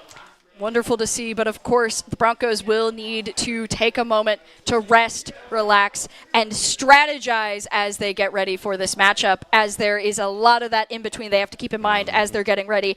And as they're taking a breather, I think I need a breather because I was surprised with how that went. Just in the best way possible, the Broncos holding the line. So as we get ready for that, we're going to jump to a quick break and be back for Game 2. This is our new home. Mission control, engine lock. I'll call you after. I'll be right next to you.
Scott Matlock, underrated recruit, has built himself into one of the best defensive players in the Mountain West.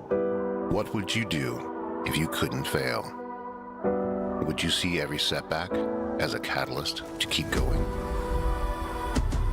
This is the innovator's mindset, because innovation demands daring.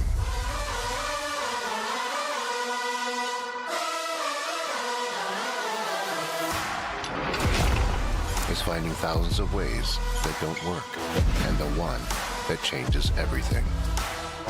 It's when your unrelenting spirit sees the world's needs and says, I will create something better. So, what will you do? Will you let your genius run wild? Give yourself the space to be great?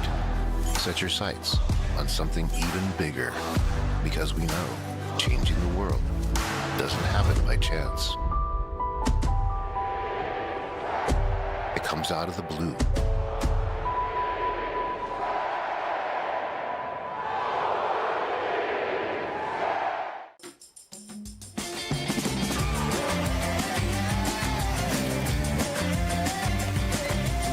Ladies and gentlemen, attention please. About to start the show, better take your seats.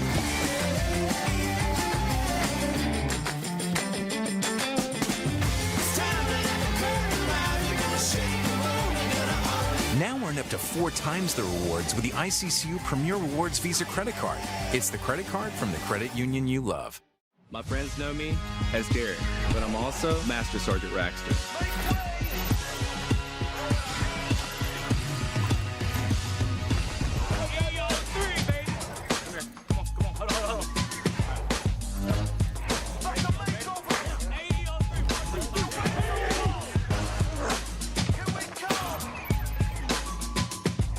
This is my life in the Air National Guard.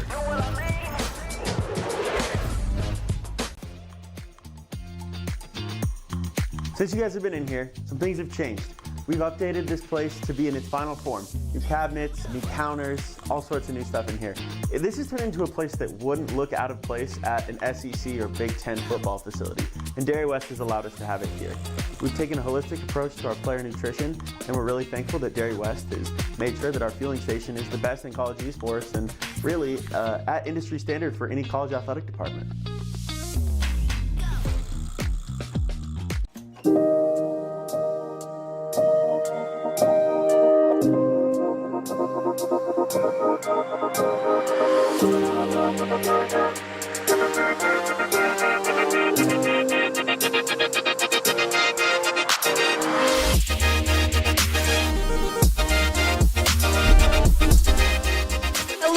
welcome back to the Boise State Esports Arena as we get ready to jump into Game 2 of our second matchup of the night.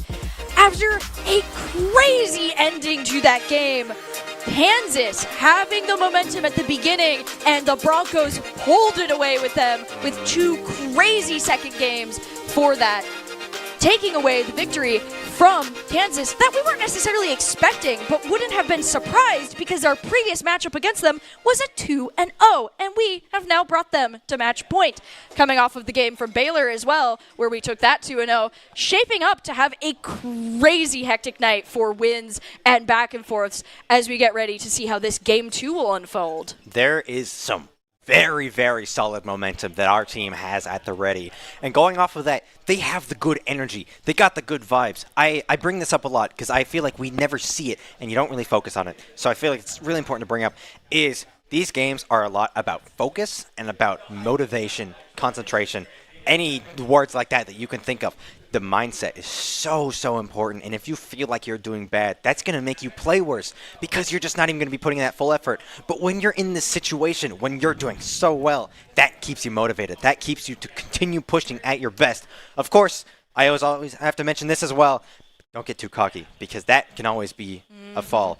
But in this situation, our team is just taking that momentum very well. And I'm really excited to see how they continue to use it in this next game. And you know, to add on to that, although I was joking about like messing with the wholesomeness last time, just having people in the crowd hearing the shouts and excitement, you can feel it adding on to that. But we're going to jump into this next matchup. We're going to see the Olimar that we were talking about, but it's not going to be up against our Olimar. It's going to be up against Goki's. Snake versus Olimar. 2 characters that love throwing projectiles that do different goofy effects, as it is going to be an interesting matchup. We are seeing them get ready for the game, making sure that everything is good to go. But we know what the matchups are going to be. Snake versus Olimar. And we're going to be starting things out pretty fast, too. Off to just getting that button check already. Sometimes with these kinds of events, there's a little bit of techie issues, things like that. But we're getting right into it because both of these teams, they are ready and raring to go, and they want to show off.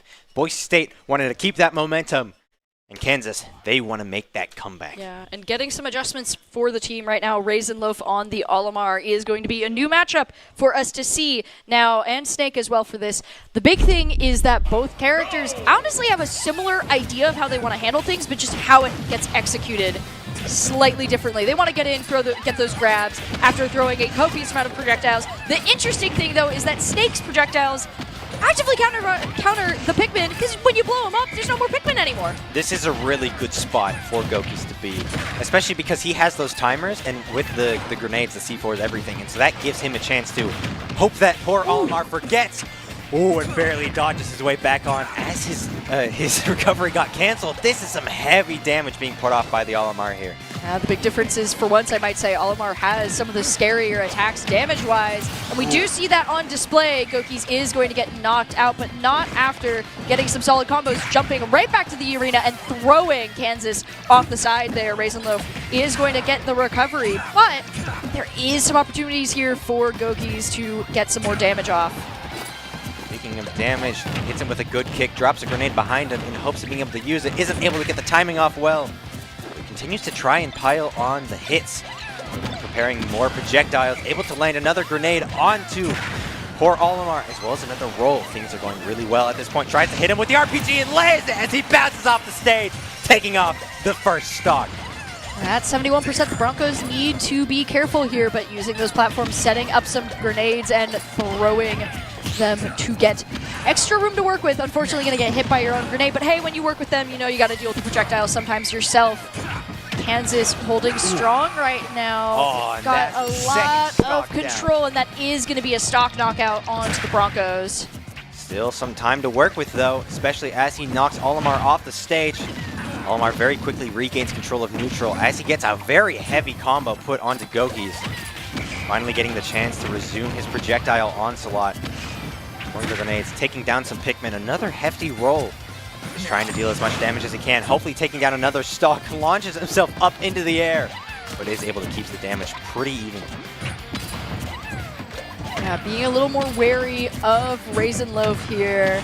Using just Being a bit more careful, does get the sleep off, tries to go for the combo. Raisinloaf is able to dodge it. Similar percentages, but unfortunately for the Broncos, little less room to work with until now, launching that Olimar into the sky. Now 1-to-1 stocks though, 100% dancing with danger right now. The Broncos need to find some momentum, but they are willing to work with it. Gokis, you can see, looking for that setup. Ooh, he's got to play perfectly, especially he's now at 154, isn't able to find it. The fire Pikmin, the red Pikmin thrown straight into Goki's face. That is going to be the knockout, but this is how the game went at the beginning last time. A 0-1, keeping it close as we get to go into our second Olimar match, it looks to be. Supersonic and Mander, Olimar versus Pokemon Trainer. This time the Olimar is going to be on our side, up against 3 different Pokemon and a human standing in the background that you don't really see. Yeah, we did see how that matchup went, and that did go pretty, back and forth like last time. But as we're getting ready to jump into it, today's stream is brought to you in part by local dairy farmers and the dairy protein they produce. Thanks to them, Boise State Esports has access to next-level fueling points that keep our players playing at their peak. Unbottled dairy protein that powers your performance. Visit unbottled.com for more info. Very excited to see how things progress, especially considering we've still got 2 more matchups after this game. After this matchup is over, Supersonic does have a chance to show off yet again. This time, instead of up against the last time, they're up against the Pokemon Trainer. Yeah, the big thing with this will be an interesting, I think, back and forth just because of how, the Pikmin have their variety of abilities, and Pokemon Trainer has some answers. Charizard has his flamethrower that he can throw out, but still, pretty big characters that Pikmin can easily attach to, if you can get the throws off.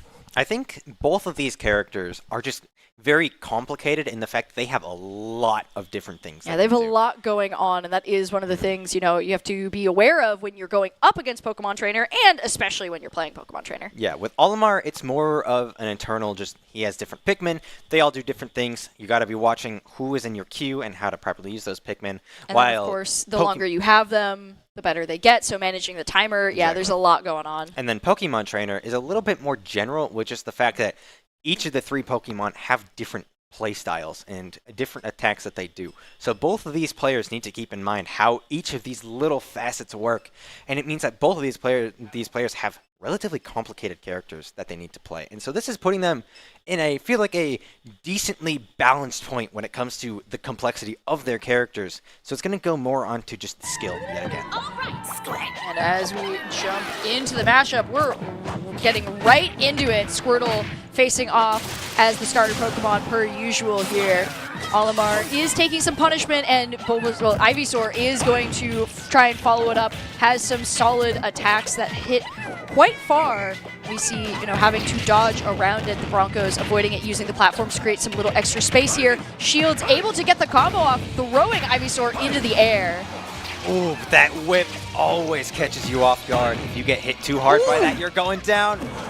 Barely makes that recovery. Dodges the charge, too. This Charizard comes out, tries to go for another charge attack, but yet again dodged. Ooh, gets hit by a side swipe. Still stays alive, though. Snowflake is going to go through. That is going to mark the first stock for the Broncos down, but as they are getting into this so far, they are having some room to work with. Ivysaur is out once again, and Supersonic capitalized on it, launching him into the air. Looking pretty high on that damage meter. Supersonic just needs to get a couple more good smacks on to take down this Pokemon. Pretty close. He tries to land more. Ivysaur is definitely a scary Pokemon to go up against, though, just with those storms. Yeah, Mander trying to find some opportunities for the ledge guard here. Shields through it and is able to dodge, but does get thrown into the air here. Broncos need to be careful and try and find that first stock for the matchup.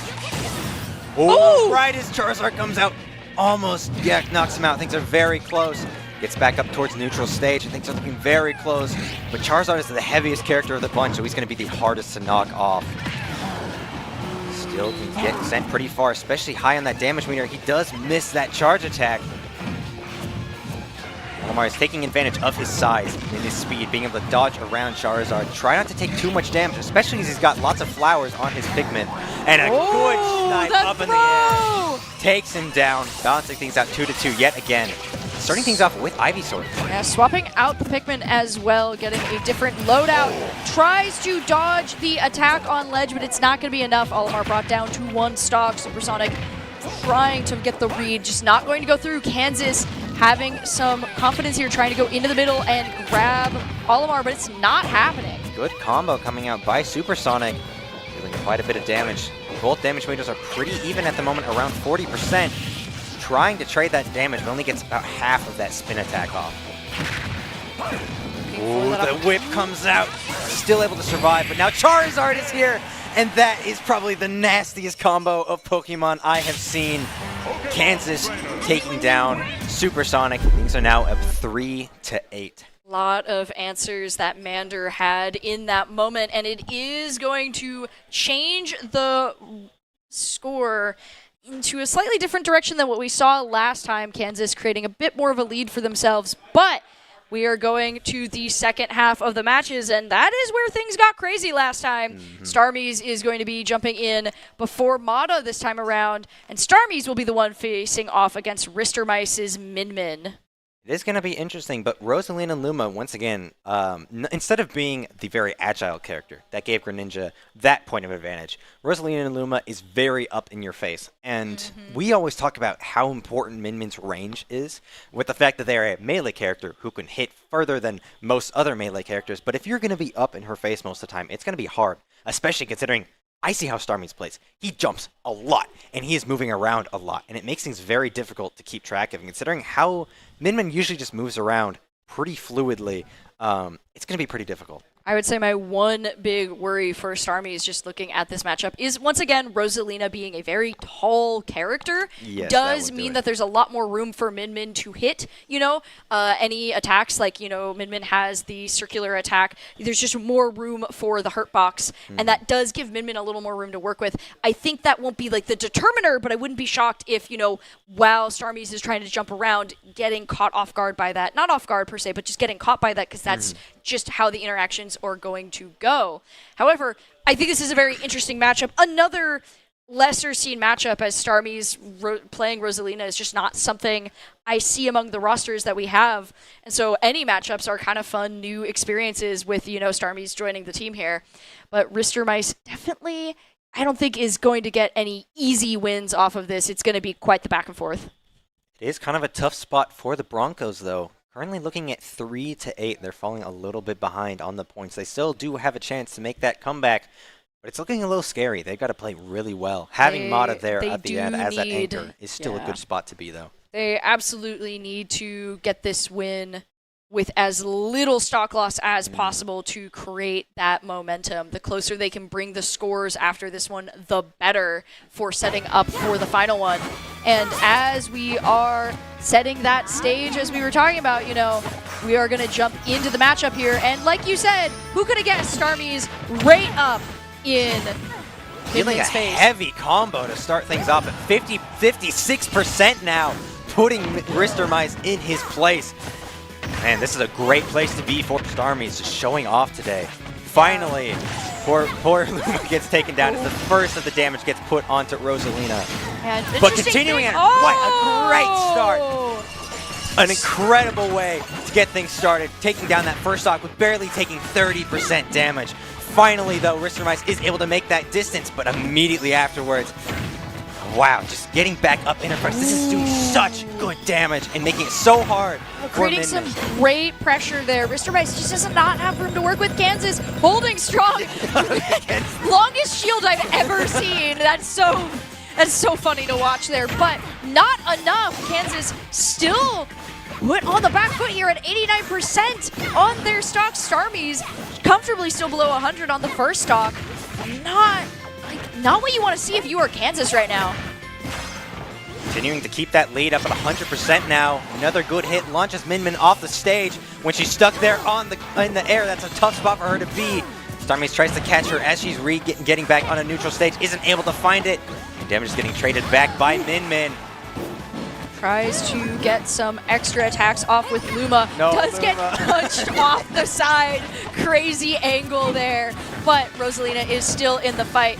Broncos trying to find an opportunity, though. Min gets one strong aerial attack off, and that is going to be the first stock loss for the Broncos. But it's close to seeing that second stock getting taken down. 144%. Right as I say that, that's the second one down. Responds in kind, and with that, once again, Kansas down a stock here, and Starmie's looking for that next one, hungry for it. You can see running up in Min-Min's face.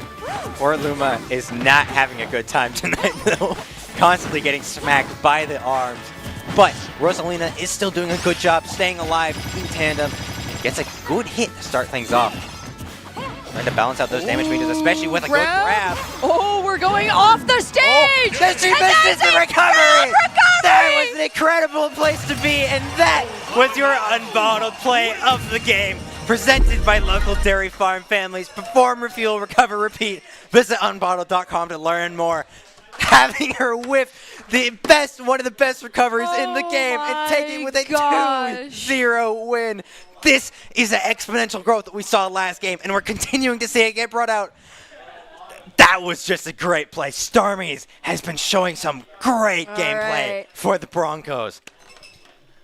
This is the scary place to be. I was going to say, great ending there for Starmies, but definitely still a precarious spot for the Broncos. They got the first win, and now they do have the opportunity here. We were talking about it before, right? It's 4 max points. So if Mata takes this game, 4 points to the board, that's 11 points.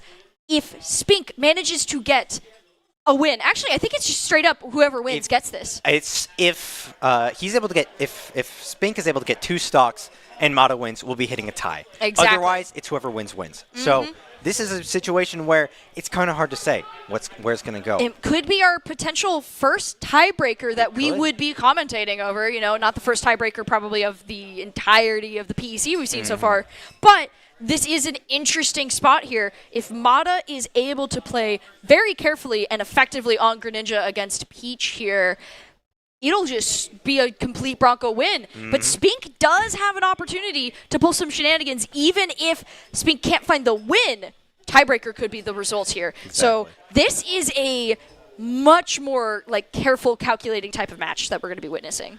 I suppose when it comes to doing specific math, if we ever see Mata's second stock get taken down, we know it won't be an immediate Boise State win. But hard to say if we'll go to a tiebreaker or just a loss from Kansas at that point, because there's still one more stock that's on the line. But we haven't gotten started just yet. Both teams preparing. Looks like Mata's actually chilling in the back, getting that mental state prepared. Getting that mental state prepared as Greninja into Peach. Definitely an interesting matchup. Greninja doesn't, damage-wise, Peach has more damage per attack, but Greninja just has that maneuverability.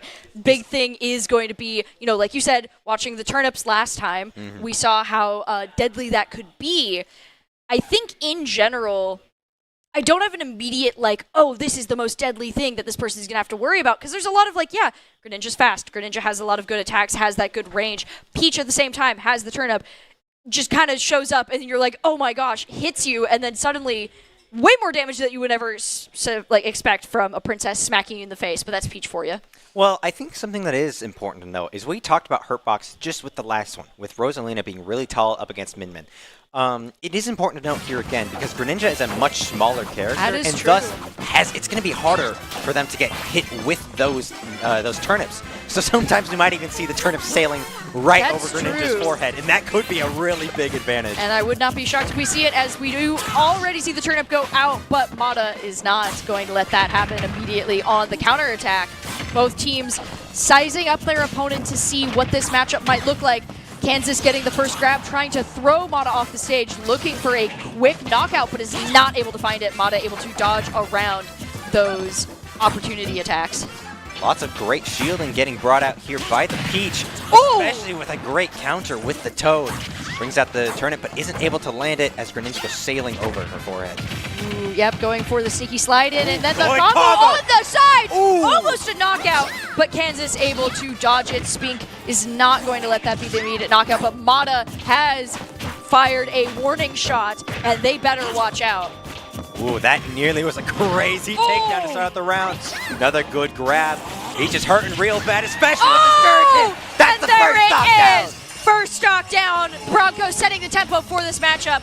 Although 98% is a spooky spot to be, Mata is able to work around that. We can see looking for those opportunities, using the shield to conserve any more percentage taken, and trying to look for that opportunity to set up another combo like what we saw previously. Both of these characters flying around the stage, trying to find any attacks. Both are having a bit of a harder time because they're both using those shields very well. Oh, the grab!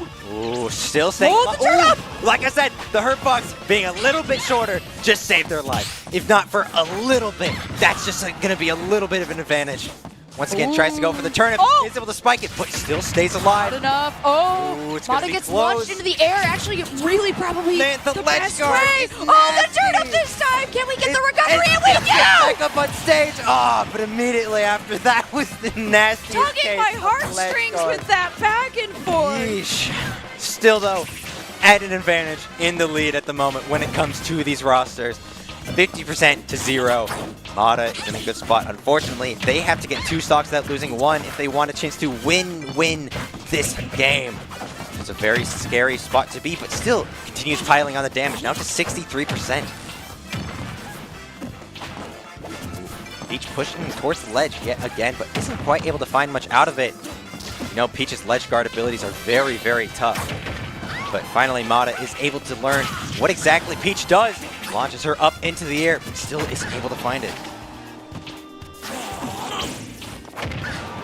Goes for another throw, Peach almost on has the Peach. back foot. Ooh, gets the grab. This could be the knockout. We see Mata looking to capitalize on it, but notices that Peach does not want to deal with it, being careful on the side. Things looking a little scary. Mata getting tossed around yet again. Dodges the turnip twice in a row. Real sketchy place to be. Still staying alive on that second stock, especially as Peach is looking very, very low. Good grab, deals even more damage, but is able to use the shield to survive a little bit longer. Ooh, good counter there, keeping both players in the running, but That's another one. Mata does not care about that, and that is going to be a knockout right there. So looking real, real close. Mata needs to get this last stock without taking any losses to their stocks if they want a chance to win this game.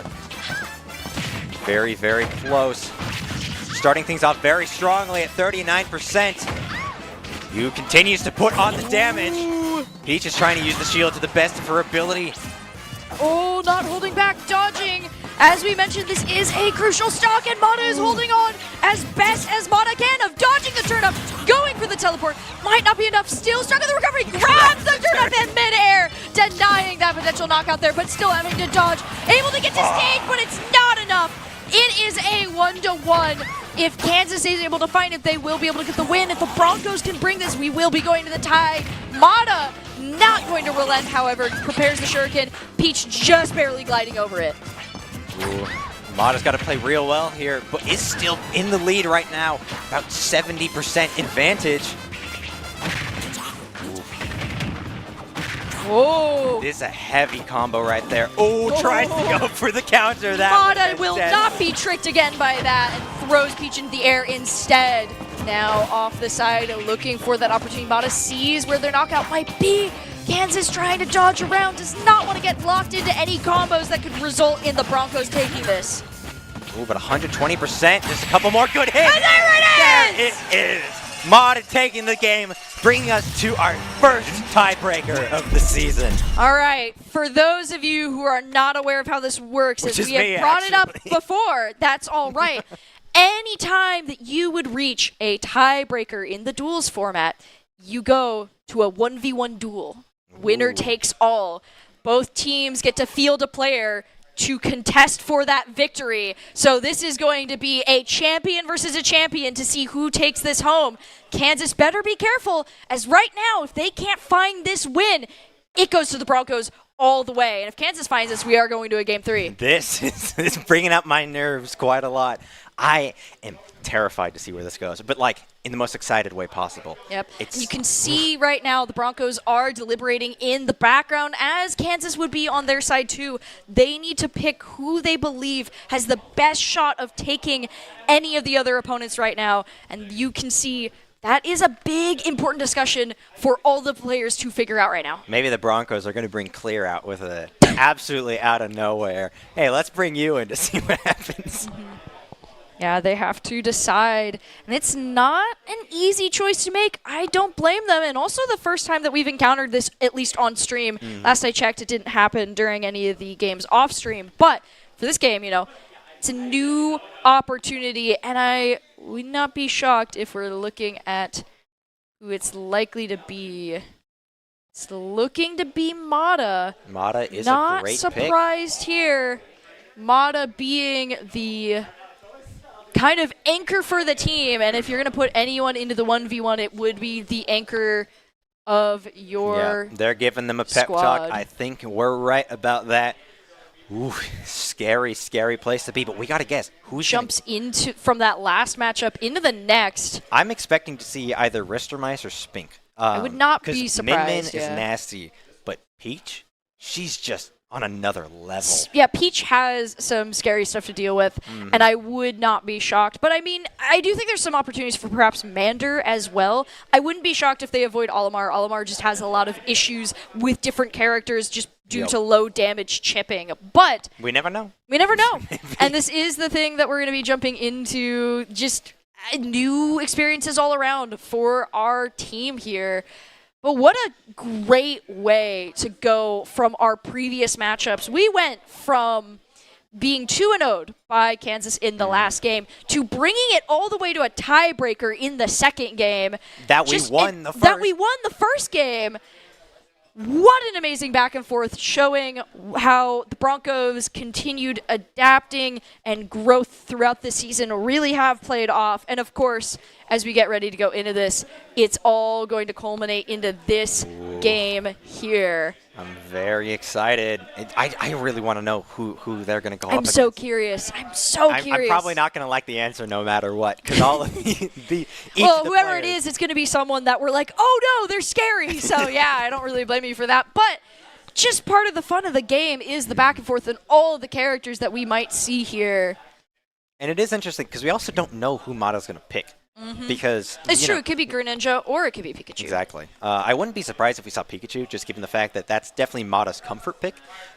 They also play really well on the Greninja, but Pikachu just seems to be a little bit more up their alley. But I feel like that ultimately depends on, I guess I don't really know exactly what it looks like behind the scenes, but that could depend on what the enemy player ends up picking. I don't know who gets first pick in this situation. If I remember, it's both our blind picks, but I don't remember, as I haven't looked in that section of the rules in quite some time, just due to the nature of not having this occur that often. So either way, it's going to be a surprise for us on the desk, and that's what matters, at least for our commentation. For the players, it's all up to their back and forth here. Then, if you are right about the blind pick, I do believe I'd be... well, I shouldn't say I believe I'd be correct, but I feel confident in saying that they're likely to pick Pikachu, just because that's a little bit more their style. I wouldn't really be surprised if it's a blind pick, because I feel like, you know, for a tiebreaker, anyone getting a pick would be interesting. And hey, my pick of Mander actually went through with that. You were absolutely right. Bro, I'm on fire tonight with that, though we're not on fire yet, as it is water versus water at the moment. Both teams jumping out and, you know... Mata with a great start here. Great start, and I mean, I don't blame you. While Squirtle is out trying to get those fast attacks off, getting as much damage on as possible is a big deal. Ooh, switching to the Ivysaur, immediately dealing a pretty hefty chunk of damage. Both characters looking at pretty much the same on the damage meter. Ooh, looking for some more opportunities. Gets the grab near ledge. Great spot to be if you're Mata, but Ivysaur does have solid recovery in the Vine Whip. Ooh, tries to go for the off-ledge attack, but decides not to in favor of staying alive on neutral territory. Ooh, Ivysaur trying to go for the spin, but isn't able to find it.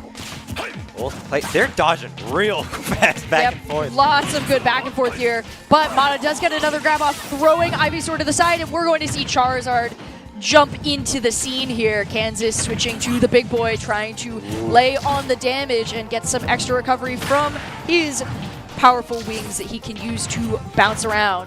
Though this might be a really good spot for Mata, because Charizard is the slowest of the bunch, and so they can use that speed to their advantage. It's going to be real hard for Charizard to hit them. able to dodge. Notably, also, this is a map that was picked to be smaller, and it's a spooky spot to be as we see the flamethrower go out.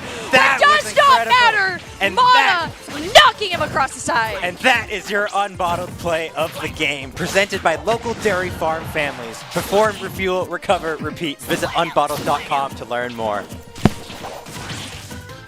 Wow, you don't often see people get knocked out across the stage from the other side. Great I think that's spot what to across be. the stage means. Yeah, thank you. Good job. Sorry, I'm so bamboozled by just the incredible game. No, I know. I'm having a great time too. It's in my blood to be evil. I'm sorry. Even when watching great gameplay, we can't keep going back and forth like this because Mana currently at 111% is putting on the pressure. Stock. Oh, it's getting so close, up to 91%. They want to get another stock before they lose their first.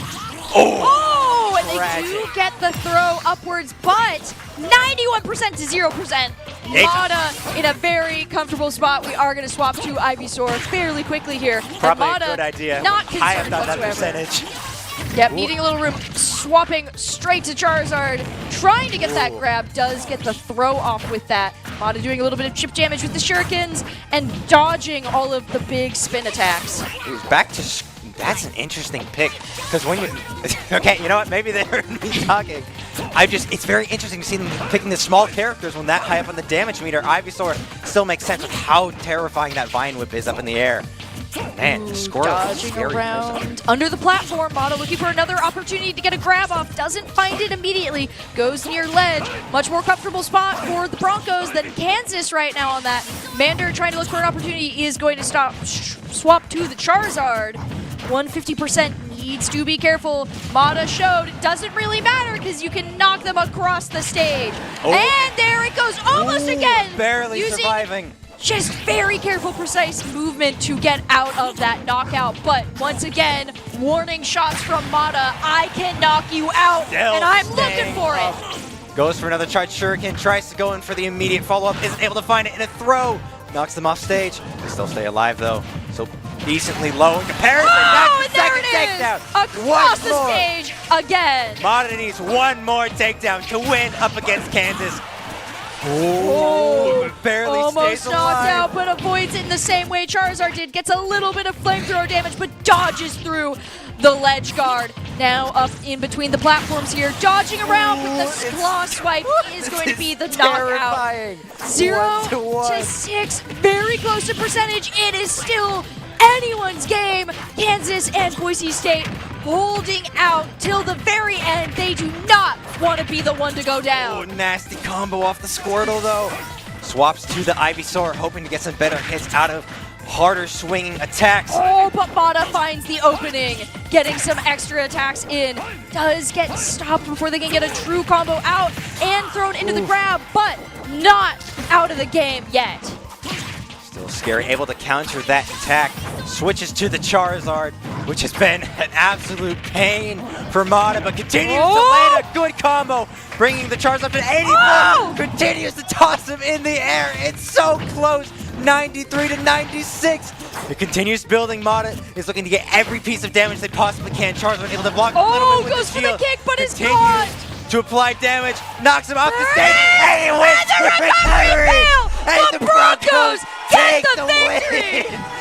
Absolutely reversing last time. Kansas beat them 2-0 in October, and a full reverse sweep. The Broncos taking the 2-0. I am losing my voice. And the energy in the arena is not electric. If it had been Pikachu, I would say that, but still high spirits. Not just taking a crazy ending where it was precise on whether or not you were going to lose on those stocks, but getting the tiebreaker. Great plays all around from the Broncos. My goodness. Wow. Absolutely incredible. I was terrified there for a little bit.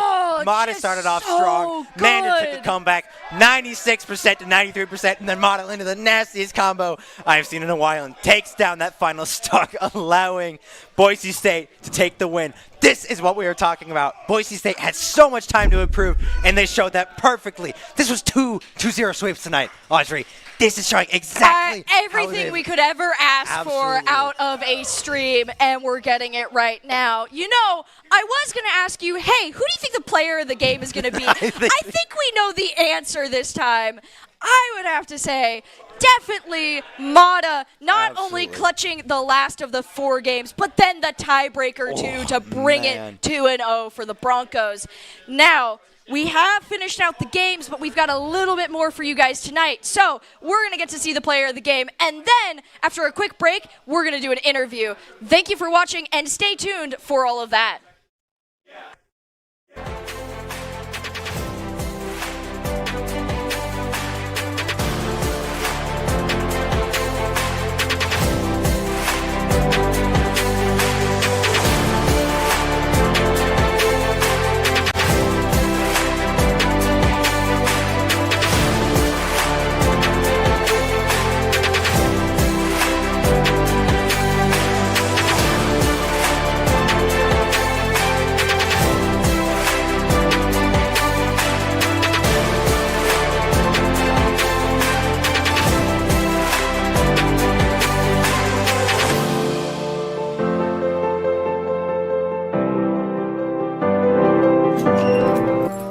This is our new home. Mission control, engine lock. Call you after. I'll be right next to you.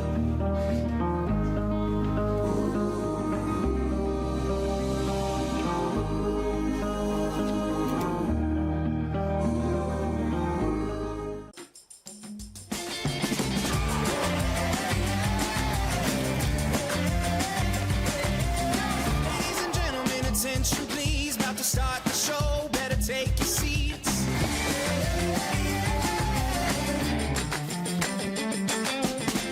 It's time to let the curtain rise. We're gonna shake the room, we're gonna Now earn up to 4 times the rewards with the ICCU Premier Rewards Visa credit card. It's the credit card from the credit union you love.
My friends know me as Derek, but I'm also Master Sergeant Raxter.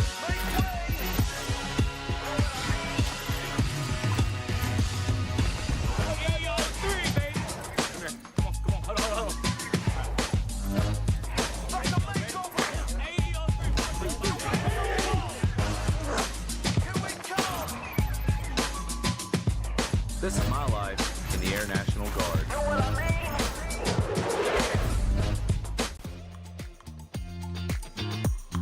Since you guys have been in here, some things have changed. We've updated this place to be in its final form. New cabinets, new counters, all sorts of new stuff in here.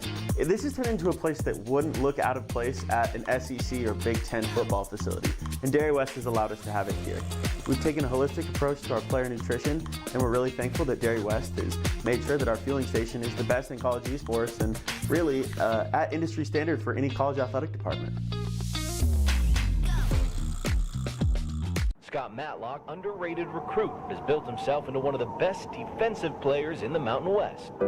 What would you do if you couldn't fail? Would you see every setback as a catalyst to keep going? This is the innovator's mindset, because innovation demands daring.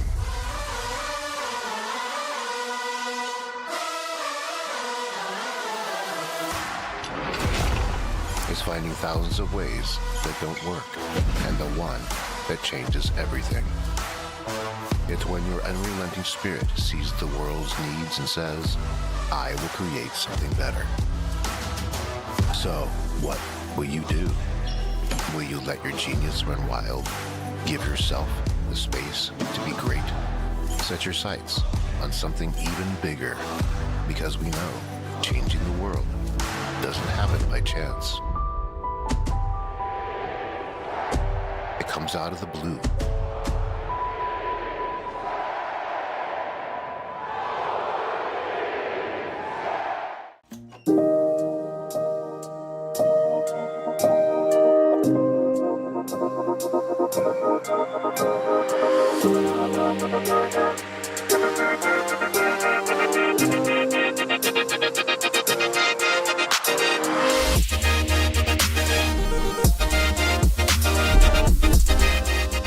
Welcome back to the Boise State Esports Arena for just one little thing left for the night. I know it's been a long one, given the fact that we had a double hitter, the team going up against first Baylor and then second Kansas. But we got one more thing left. We have an exciting interview for you guys. We actually are going to be talking to Starmies for tonight. Now, Starmies, I just got to start off by saying that was an incredible watch. That was so cool. Yeah, thank you. First of all, it's pronounced Starmus, not Starmies. Yeah, everyone told me Starmies. Because it's like a huge like miscommunication. Like so many people like get my username wrong like that because they probably got it because it was originally based off like the Pokemon Starmie. That might have been why they got it. Gotcha. Well, allow me to correct myself. No, you're good. We are joined by Starmus, an absolute star player, pun intended, of the night. First of all, first question for you. I got to bring up that 3 stock. Mm-hmm. Now, it was just crazy to watch from the get-go. But I'm curious, what do you think made the big difference for going up against Ness? I would say that since definitely Rosalina versus Ness is definitely one of my most played like matchups because she can do really good against like Ness, especially if you get into a situation where he has to use his up B and you'll be able to like yoink it away. You canceled his PK Thunder and he just dropped like a rock. Yeah, because like it's really like a back and forth, like depending on who's on disadvantage. Because he can use like either his down smash to yo-yo since I don't have a hitbox with the up B to like counterplay me, but I was able to like just manage to get it like to where he was not able to do it. Like he really was like really struggling with it, really. I can tell you did not give him a single chance to breathe. In fact, kind of a side note, Audrey said that she was really hoping to put you put the kids to bed joke, but she was not given a chance. Gosh. So I'm shouting that out now so she gets an opportunity. Yeah, because like the average Nest player is like 12 years old online. All right, next question. You can answer this whether you are just talking about yourself in general or your team as a whole or both. Okay. What have you guys done to change and improve over time, whether it be just between this game and the last one or just over time throughout the last couple semesters? What have you guys done to make this improvement? I would probably say like we definitely got a lot more practice. We did definitely like experiment a little bit more with like matchups, like a lot more with and like potential like other characters. Like I've been trying like some other characters that I've been doing. A lot of us have been doing so.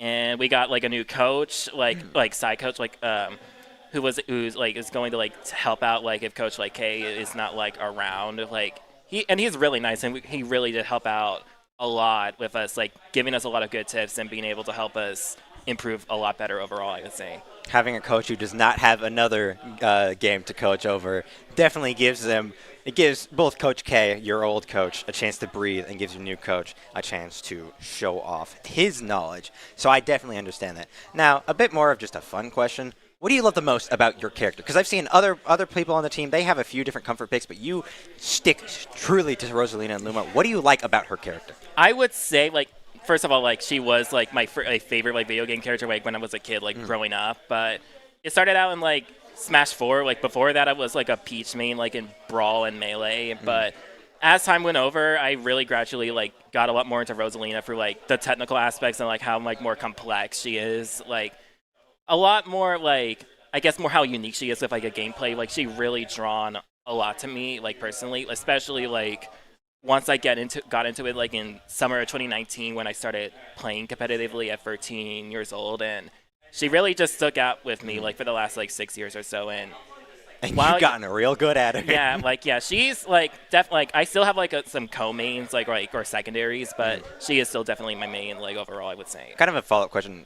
Who are your co-mains? Oh, that's hard. I play a lot of characters. If you had like just a couple. Okay, yeah. Kirby would be definitely up there. Yoshi, I've been doing that as well. Game & Watch, and then Ganondorf. Seeing Game & Watch on the competitive scene would be really Yeah, funny. because I only use it because I could just beat Mata with him. All right. Is there anybody you want to shout out? Anyone, any groups, people, just in general? Yeah, I would probably say like Mata and Supersonic. They really did like so much. Like definitely everyone did a great job, but I feel like those two especially they really did pull all their weight into this one and really managed to do so well. I would say they really did a great job. That's good. You guys all did so well. Thank you. Finally, any last things you want to mention before we go for the night? Hawaii. Hawaii. That's Hawaii, a great thing to mention. Hawaii, we're coming for you. We are coming for you. Keeping the pressure high and the excitement going. What a great way to end it. Thank you, Starmus, for joining me for the interview. Yeah, thank you for letting me be here. Thank you. Of course. We're very happy to have you. Now, that will be all for the night. Thank you all for joining us for this very extended night. I hope you all have a wonderful evening, and we will see you next Thursday for even more Smash Bros. Excitement.